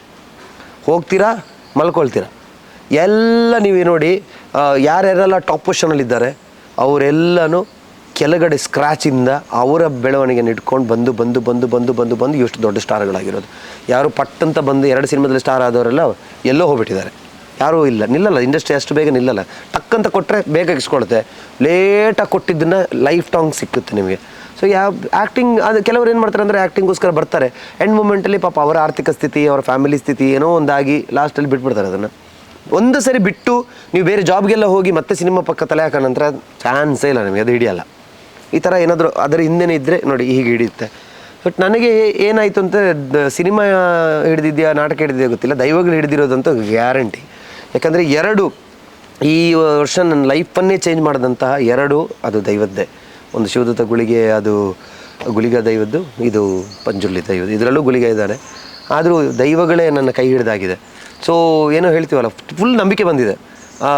ದೇವರ ಕೈ ಹಿಡಿದ ಮೇಲೆ ಬೇರೆ ಯಾವುದೂ ಬೇಕಾಗಿಲ್ಲ ಅಂತೆ. ಬೇರೆ ಎಲ್ಲ ಇವಾಗ ಅವರು ನನ್ನ ಮನಸ್ಸಲ್ಲಿ ತುಂಬ ಜನ ಕೇಳ್ತಾರೆ ನೆಕ್ಸ್ಟ್ ಪ್ರಾಜೆಕ್ಟ್ ಏನು ಅಂತ. ಈಗ ಸದ್ಯಕ್ಕೆ ಯಾವ ಪ್ರಾಜೆಕ್ಟು ಇಲ್ಲ. ಆಲ್ರೆಡಿ ಮಾಡಿರುವಂಥ ಬಿಡದ ಶೂಟ್ ಕಂಪ್ಲೀಟ್ ಮಾಡ್ಕೊಳ್ತೀನಿ.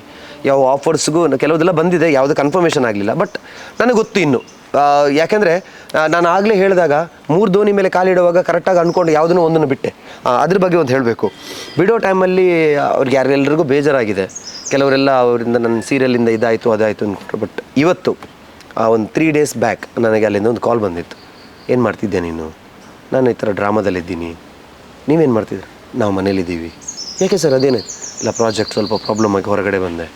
ನಿನ್ನನ್ನು ಅವತ್ತು ನಾನು ಮಾಡಬೇಡ ಅಂತ ಹೇಳಿದ್ದೆ, ಬಟ್ ಇವತ್ತು ನೀನು ಬೆಳೀತಾ ಇರೋದು ನೋಡಿದ್ರೆ ನಾನು ಯಾಕೆ ಮಾಡಬೇಡ ಅಂತ ನಿಂಗೆ ಹೇಳಿದೆ ಅಂತ ನಂಗೆ ಫೀಲ್ ಆಗ್ತಿದೆ. ಇವತ್ತು ನೀನು ಅಲ್ಲಿ ಗರ್ಜಿಸ್ತಾ ಇದೆ, ನಾನು ಮನೇಲಿದ್ದೀನಿ ಅಂತ ಹೇಳಿದೆ. ಬೇಜಾರಾಯ್ತು ನನಗೆ. ಅವ್ರಿಗೂ ಆ ದೇವರು ತುಂಬ ದೊಡ್ಡ ಆಫರ್ಸ್ ಎಲ್ಲ ಕೊಡಲಿ ಅವ್ರಿಗೂ. ಆದರೆ ನೋಡಿ, ನಾನು ಅವತ್ತು ಆ ದೈವನ ನಂಬ್ಕೊಂಡೆ ಡಿಸಿಷನ್ ತಗೊಂಡಿದ್ದೆ, ಬೇರೆ ಏನೂ ಇಲ್ಲ. ಗುಲಿಗ ನಿನ್ನ ನಂಬುದ್ದೆ ತೊನ್ನೋದಿಲ್ಲ. ಯಾನ್ ದಾದಮಂತಂದ್ರೆ ತಪ್ಪು ಲಾಸ್ಟ್ಗೆ ಎಂಡಿಡು ಒಂದು ಕೈ ಬಿಡ್ದು ಪೋದು ಅವೇನು ಬಿಡ್ಡು ನಾನು ಏನೋ ತಪ್ಪಾಣದು ಎನ್ನಾರೆ ಪೋಚಿ ಅಂತ ಹೇಳಿ ಮನಸ್ಸಲ್ಲಿ ಅಂದ್ಕೊಂಡು ನಾನು ಮಾಡಿದ್ದು. ಬಟ್ ನೋಡಿ ಕರೆಕ್ಟಾಗಿತ್ತು. ಸೊ ಈಗಲೂ ನನಗೆ ಅದು ನಂಬಿಕೆ ಇದೆ, ನನಗೆ ಯಾವುದೋ ಒಂದು ಆಫರ್ ನನ್ನ ಹತ್ರ ಬರುತ್ತೆ ಅಂತ ಹೇಳಿದ್ರೆ ಕರೆಕ್ಟಾಗಿ ನನ್ನ ಕೈ ಬಿಟ್ಟು ಯಾವುದಾದ್ರು ಆಫರ್ ಹೋದರೆ ಅದು ನನ್ನದಲ್ಲ, ಅಂದರೆ ಅದರಿಂದ ನನಗೇನು ಸಿಗೋದಿಲ್ಲ ಅಂತ ಹೇಳಿದ್ರೆ ಕೈ ಬಿಟ್ಟು ಹೋಗ್ಬೋದು. ಅದರಲ್ಲಿ ಸಿಗುತ್ತೆ ಅಂತ ಹೇಳಿದ್ರೆ ಕೈ ಬಿಡ್ಲಿಕ್ಕೆ ಬಿಡಲಿಲ್ಲ. ನೋಡಿ ಕಾಂತಾರನೂ ನನ್ನ ಕೈ ಬಿಡ್ಲಿಕ್ಕೆ ಬಿಡಲಿಲ್ಲ, ಈ ಬಿರ್ದಿದ್ದ ಕಮಲನೂ ನನ್ನ ಕೈ ಬಿಡ್ಲಿಕ್ಕೆ ಬಿಡಲಿಲ್ಲ. ಇದೆಲ್ಲ ಹೆಕ್ಟಿಕ್ ಆಗಿದ್ದದ್ದು ಸಿಚುವೇಶನ್. ಗುಳಿಗದಿದ್ದು ನನ್ನ ಕೈ ಬಿಡಲಿಲ್ಲ. ಸೊ ನೆಕ್ಸ್ಟ್ ಯಾವುದಾದ್ರೂ ಬರುತ್ತೆ ಅಂತ ಹೇಳಿದ್ರೆ ಗುಳಿಗ ದೈವದ ಥ್ರೂವೇ ಬರ್ಬೋದು. ವೇಟಿಂಗ್, ಖಂಡಿತವಾಗ್ಲೂ ಒಳ್ಳೆಯ ಸಿನಿಮಾನೇ ಮಾಡಬೇಕು. ಆದರೆ ಈಗ ಏನಾಗಿದೆ ಅಂತ ಹೇಳಿದ್ರೆ ನನಗೆ ನನ್ನನ್ನು ಯಾವ ರೀತಿ ಜನಗಳಿಗೆ ಇನ್ಮೇಲೆ ತೋರಿಸ್ಬೇಕು ಅನ್ನೋದೇ ನನಗೆ ದೊಡ್ಡ ಪ್ರಶ್ನೆ ಆಗಿದೆ ಈಗ. ನಾರ್ಮಲಿ ಆಗಿ ಸ್ವಲ್ಪ ರಗಡಾಗಿ ಕೃಷ್ಣ ತುಳಸಿ ಸೀರಿಯಲಲ್ಲಿ ಮಾಡಿದೆ, ರಾಧಾಕಲ್ಯಾಣದಲ್ಲಿ ವಿಲನಾಗಿ ಮಾಡಿದೆ, ಹುಚ್ಚ ಅಲ್ಲಿ ವಿಲನಾಗಿ ಮಾಡಿದೆ, ಒಂಥರ ಬಬ್ಲಿ ಕ್ಯಾರೆಕ್ಟರ್ ಎಲ್ಲ ಮಾಡಿದ್ದೀನಿ. ಈಗ ಸಡನ್ನಾಗಿ ಸೈಲೆಂಟ್ ಆಗಿಬಿಟ್ಟಿದ್ದೀನಿ ನಾನು. ಗುರುವ ಅಂತ ಹೇಳಿದ್ರೆ ಇವಾಗ ಅದನ್ನೆಲ್ಲ ಯಾರು ಮನಸ್ಸಲ್ಲಿ ಇಟ್ಕೊಳ್ಳಿಕ್ಕಿಲ್ಲ. ಬರೀ ಗುರು ಅಂತ ಹೇಳಿದ್ರೆ ಆ ಡಿವೈನ್ ಸ್ಮೈಲಲ್ಲಿ ನನ್ನ ನೋಡಿದ್ದಾರೆ. ಇವಾಗ ನೆಕ್ಸ್ಟ್ ನಾನು ಬಬ್ಲಿ ಕ್ಯಾರೆಕ್ಟರ್ ಆಗಲಿ, ಇಲ್ಲ ಫೈಟು ಕಮರ್ಷಿಯಲ್ ಏನಾದರೂ ಮಾಡಿದ್ರೆ ಜನಗಳು ತಗೊಳ್ತಾರ, ಇಲ್ಲ ನೆಕ್ಸ್ಟ್ ನಾನು ಮತ್ತೆ ಅದೇ ಡಿವೈನಿಟಿಯಲ್ಲಿ ಬರಬೇಕಾ ಹೊರಗಡೆ, ಇದೇ ನನಗೆ ದೊಡ್ಡ ಒಂದು ಪ್ರಶ್ನೆ ಕೂತ್ಕೊಂಡ್ಬಿಟ್ಟಿದೆ. ನೋಡಬೇಕು, ಆ ದೈವ ಒಂದು ದಾರಿ ತೋರಿಸ್ಬೋದು. ಸೊ ಆ ದಾರಿಯಲ್ಲಿ ಹೋಗುವ. ಸೊ ಈಗ ಕಾಂತಾರ ಸಿನಿಮಾ ಮೊದಲಿಗೆ ಆಲೋಚನೆ ಇರಲಿಲ್ಲ, ಅಂದರೆ ಸಿಂಗಲ್ ಲ್ಯಾಂಗ್ವೇಜಲ್ಲೇ ಎಲ್ಲ ಕಡೆ ಬಿಡುಗಡೆ ಮಾಡಬೇಕು, ಯಾಕೆ ಡಬ್ಬು ಮಾಡಿ ರಿಲೀಸ್ ಮಾಡಬೇಕು, ಅದಕ್ಕಿಂತ ನಮ್ಮ ಓನ್ ಲ್ಯಾಂಗ್ವೇಜಲ್ಲಿ ಎಲ್ಲರೂ ನೋಡಲಿ ಅಂತ ಸಿನಿಮಾ ತಂಡದ ಪ್ಲ್ಯಾನ್ ಆಗಿತ್ತು. ಬಟ್ ಹೆವಿ ಪ್ರೆಷರ್ ಅಂತ ಕೇಳ್ಪಟ್ಟೆ, ಅಂದರೆ ಪಬ್ಲಿಕ್ ಕೇಳ್ತಾ ಇದ್ದಾರೆ ಇಲ್ಲ ನಮ್ಮ ಲ್ಯಾಂಗ್ವೇಜಲ್ಲಿ ಬರಬೇಕು ಅಂತ. ಇವಾಗ ಪ್ಯಾನ್ ಇಂಡಿಯಾ ರಿಲೀಸ್ ಆಗ್ತಾ ಇದೆ, ನಿಮ್ಮ ಪ್ಯಾನ್ ಇಂಡಿಯಾದ ಮೊದಲ ಸಿನಿಮಾ ಕಾಂತಾರ. ಸೊ ಎಷ್ಟು ಖುಷಿ ಇದೆ. ಹಾಗೇನೆ ಸಿನಿಮಾನ ಒಪ್ಪಿ ಇಷ್ಟು ಪ್ರೀತಿ ಕೊಡ್ತಾ ಇರುವಂಥ ವೀಕ್ಷಕರಿಗೆ ಕೊನೆಯದಾಗಿ ಗುರುವನಾಗಿ ಹಾಗೂ ಸ್ವರಾಜಾಗಿ ಏನು ಹೇಳೋದಕ್ಕೆ ಇಷ್ಟಪಡ್ತೀನಿ? ಅದೇ 9ನೇ ತಾರೀಕಿಗೆ ಹಿಂದಿಯಲ್ಲಿ ಟ್ರೈಲರ್ ರಿಲೀಸ್ ಆಗ್ತಾ ಇದೆ. ಸೊ ನಾನು ಒಂದು ಬಾಲಿವುಡ್ ಆ್ಯಕ್ಟ್ರ್ ಮೇಲೆ ಇದೆಲ್ಲ ಹೇಳಿದ್ನಲ್ಲ, ಈ ಕ್ಯಾರೆಕ್ಟರ್ನ ನನಗೆ ಸಜೆಸ್ಟ್ ಮಾಡಿದಂಥ ಸನಿಲ್ ಗುರು, ಪ್ರಕಾಶನ್ನ, ಇವರಿಗೆ ನಿಜವಾಗ್ಲೂ ಆಭಾರಿ ನಾನು. ಆಮೇಲೆ ನಮ್ಮ ಕ್ಯಾಪ್ಟನ್ ರಿಷಭಣ್ಣನವರು. ಸೊ ಇವಾಗೇನು ನೀವು ಗುರುವನ ಪಾತ್ರವನ್ನು ಏನು ನೋಡ್ತಿರೋ ಅದು ಅವ್ರು ಕಟ್ಟಿಕೊಟ್ಟಂತಹ ಒಂದು ಪಾತ್ರ, ಅವರು ಮೂಡಿಸಿದಂತಹ ಒಂದು ರೂಪ, ಆ ರೂಪಕ್ಕೆ ಬರೀ ಒಂದು ಜೀವ ಕೊಡುವಂತಹ ಒಂದು ಕೆಲಸವನ್ನು ನಾನು ಮಾಡಿದ್ದೇನೆ. ಬಟ್ ಅದು ಸಂಪೂರ್ಣವಾಗಿದೆ ಅಂತ ಗೊತ್ತಾಗಿದ್ದು ಸಿನಿಮಾ ರಿಲೀಸ್ ಆಗಿ ನಿಮ್ಮೆಲ್ಲರ ಕೈ ನನ್ನನ್ನು ನೋಡಿ ಹೀಗೆ ಕೈ ಮುಗಿಯುವಾಗ, ನಿಮ್ಮೆಲ್ಲರ ಕಣ್ಣಲ್ಲಿ ನಾನು ಸಾಯುವಾಗ ನಿಮ್ಮ ಕಣ್ಣಲ್ಲಿ ಬಿದ್ದಂಥ ನೀರು, ಆ ಸಿನಿಮಾದಲ್ಲಿ ಮೂಡಿದಂಥ ಎಲ್ಲ ಪಾತ್ರಗಳನ್ನು ನೀವು ಕೊಟ್ಟಂತಹ ಪ್ರೀತಿ, ಆ ದೈವಾರಾಧನೆ ಕೊಟ್ಟಂಥ ನಿಮ್ಮ ಭಕ್ತಿಗಳೆಲ್ಲ ನೋಡುವಾಗ ನಮಗನಿಸಿತ್ತು ಇಲ್ಲ ನಾನು ನನ್ನ ಪಾತ್ರಕ್ಕೆ ಜೀವ ಕೊಟ್ಟಾಗಿದೆ. ಹಾಗೆ ಇಡೀ ಸಿನಿಮಾದಕ್ಕೆ, ಇಡೀ ನಮ್ಮ ಸಿನಿಮಾಕ್ಕೆ ನಿಮ್ಮ ಎಲ್ಲರ ಆಶೀರ್ವಾದ ಸಿಕ್ಕಾಗಿದೆ. ಸೊ ಈಗ ರಾಜ್ಯ ಬಿಟ್ಟು ನಾನು ಅಂದ್ಕೊಂಡಿದ್ದೆ ಹುಚ್ಚ 2 ರಿಲೀಸ್ ಆಗೋವಾಗ ಎಷ್ಟು ಸರ್ ಥಿಯೇಟರ್ ಅಂತ ಕೇಳಿದೆ ಓಂಪ್ರಕಾಶ್ ಸರ್ ಹತ್ರ. 200 ಥಿಯೇಟ್ರ್ ಅಂತ ಹೇಳಿದ್ರು. 200 ಥಿಯೇಟ್ರ್ ನನ್ನ ನೋಡ್ತಾರಾ ಅಂತ ಹೇಳಿದ್ರು. ಖುಷಿ ಪಟ್ಟಿದೆ. ಈಗ 4 ವರ್ಷ ಬಿಟ್ಟು ಮತ್ತೆ ಪರದೆ ಮೇಲೆ ಬರುವಾಗ ನನ್ನನ್ನು ಇಡೀ ಲೋಕ ನೋಡ್ತಾ ಇದೆ. ರಾಜ್ಯ, ದೇಶ, ವಿದೇಶ, USA. ನನಗೆ ಈಗಲೂ ಖುಷಿ ಆಗ್ತಿದೆ. ಎಲ್ಲಾದರೂ ಒಂದು ಬೇರೆ ಫಾರಿನ್ಗೆಲ್ಲ ಹೋದರೆ, ನಾನು ಗುರು ಅಂತ ಹೋದರೆ ಖಂಡಿತವಾಗ್ಲೂ ನನ್ನ ಗುರ್ತು ಹಿಡಿತಾರೆ ಅಂತ. ಕಾಂತಾರ ನೋಡಿದವರು ನಾನು ಯಾವುದೇ ದೇಶಕ್ಕೆ ಹೋಗಿ ಗುರುವನ ರೂಪದಲ್ಲಿ ಹೋದರೆ ಖಂಡಿತವಾಗ್ಲೂ ಅದೇ ಬೊಟ್ಟು ಅದೇ ಕೂದಲಿಟ್ಕೊಂಡು ಹೋದರೆ ಖಂಡಿತವಾಗ್ಲೂ ನನ್ನ ಗುರ್ತು ಹಿಡಿತಾರೆ. ಅದು ಯಾಕಂದರೆ ಅಷ್ಟು ಪ್ರೀತಿ ತೋರಿಸಿದ್ದಾರೆ ಎಲ್ಲ ಜಾಗದಲ್ಲೂ. ಸೊ ಈ ಪ್ರೀತಿಗೆ ಸದಾ ಚಿರಋಣಿ. ಹೀಗೆ ನಿಮ್ಮ ಪ್ರೀತಿ ನನ್ನ ಮೇಲೆ ಸದಾ ಇರಲಿ. ಸಿನಿಮಾ ಮುಂದೆ ನಡೀತಾ ಇದೆ. ಟಿಕೆಟ್ ಸಿಗದಿದ್ದಿರೋರಿಗೆ ಖಂಡಿತವಾಗ್ಲೂ ಟಿಕೆಟ್ ಸಿಗುತ್ತೆ. ಎಲ್ಲೋ ಪೈರಸಿ ಎಲ್ಲ ನೋಡೋಕೆ ಹೋಗಬೇಡಿ. ಆಮೇಲೆ ನಾನು ಆವಾಗಲೇ ಹೇಳಿದಾಗೆ ದೈವದ್ದಿದೆ ಏನಾದರೂ ಇದ್ದರೆ ನಾನು ಟ್ಯಾಗ್ ಮಾಡ್ಲಿಕ್ಕೆ ಹೋಗಬೇಡಿ. ವೀಡಿಯೋಸನ್ನ ಎಲ್ಲೂ ಲೀಕ್ ಮಾಡೋಕ್ಕೆ ಹೋಗಬೇಡಿ. ಅನುಭವಿಸಿ, ಬರೀ ಮನಸ್ಸಲ್ಲಿ ಅನುಭವಿಸಿ. ಫೋಟೋ ಏನಾದರೂ ಇದ್ದರೆ ಅದನ್ನು ಟ್ಯಾಗ್ ಮಾಡಿ. ಆಮೇಲೆ ನಾವು ಮಾಡ್ತಿರೋಂಥ ಮುಂಬರೋ ಸಿನಿಮಾಗಳಿಗೆ, ರಿಷಭನ ಮಾಡೋ ಸಿನಿಮಾಗಳಿಗೆ ಎಲ್ರಿಗೂ ನಿಮ್ಮ ಆಶೀರ್ವಾದ ಹೀಗೆ ಇರಬೇಕು. ಸದಾ ಬೆಳೆಸ್ತಾ ಇರಿ. ಇನ್ನು ನಾನೊಂದು ಹೇಳ್ತೇನೆ, ಯಾಕಂದರೆ ಈ ಶಿವದತ್ತಗಳಿಗೆ ನಾಟಕ ಆದಮೇಲೆ ತುಂಬ ದೈವದ್ದು ನಾಟಕಗಳೆಲ್ಲ ಬರಲಿಕ್ಕೆ ಶುರುವಾಗಿದೆ. ಹಾಗೆ ಸಿನಿಮಾದ ವಿಷಯದಲ್ಲಿ ಎಷ್ಟೋ ಜನರ ಹತ್ರ ದೈವದ ವಿಷಯಗಳು ತುಂಬ ಇಟ್ಟಿರ್ಬೋದು. ಆದರೆ ಅದನ್ನು ಮುಂದೆ ತಗೊಂಡು ಬರೋ ಧೈರ್ಯ ಮಾಡಲಿಕ್ಕಿರಲಿಕ್ಕಿಲ್ಲ. ಇನ್ಮೇಲೆ ಮಾಡ್ತಾರೆ, ಅದೊಂದು ಧೈರ್ಯ ನನಗಿದೆ. ಇನ್ಮೇಲೆ ಮಾಡ್ತಾರೆ. ಈ ಸಿನಿಮಾದ ಮೇಲೆ ನಿಮ್ಮ ಪ್ರೀತಿ ಹೇಗಿತ್ತು? ಯಾಕಂದರೆ ದೈವಗೂ ಒಂದೇ, ರೂಪಗಳು ಬೇರೆ ಬೇರೆ ಆದರೂ ದೈವಕ್ಕೆ ಶಕ್ತಿ ಒಂದೇ ಇರೋದು. ಹಾಗಾಗಿ ಅಂಥ ಸಿನಿಮಾಗಳು ಬೇರೆ ಯಾರಾದರೂ ಒಳ್ಳೆಯ ರೀತಿಯಲ್ಲಿ ಮಾಡಿದ್ರೆ, ದೈವಕ್ಕೆ ಧಕ್ಕೆ ಬರದಾಗಿ ಮಾಡಿದ್ರೆ, ಅದನ್ನು ಹೀಗೆ ಬೆಳೆಸಿ, ಅದನ್ನು ಹೀಗೆ ಹರಿಸಿ, ಎಲ್ಲರೂ ಅಂದರೆ ನನ್ನನ್ನು ಅಭಿನಂದಿಸಿ ಪ್ರೀತಿ ತೋರಿಸಿದ ಎಲ್ಲ ಅಭಿಮಾನಿಗಳು ಇಲ್ಲಿಂದನೇ ಅಡ್ಡು ಬೀಳ್ತಾ ಇದ್ದೇನೆ. ನಿಮ್ಮ ಪ್ರೀತಿ ಸದಾ ನನ್ನ ಮೇಲೆ ಇರಲಿ. ನಾನು ಮಾಡ್ತಿರೋ ಎಲ್ಲ ಸಿನಿಮಾಗಳಲ್ಲೂ ನಿಮ್ಮ ಎಲ್ಲ ಅಂದರೆ ಆಶೀರ್ವಾದ ಹೀಗೆ ಇರಲಿ. ನಮ್ಮಂಥ ಪುಟ್ಟ ಕಲಾವಿದರನ್ನ ಹೀಗೆ ಬೆಳೆಸ್ತಾ ಇದ್ರಿ ಅಂತ ನಾನು ಕೇಳ್ಕೊಳ್ತಾ ಇದ್ದೀನಿ. ನಾನು ನಿಮ್ಮ ಪ್ರೀತಿಯ ಗುರುವ. ಧನ್ಯವಾದ.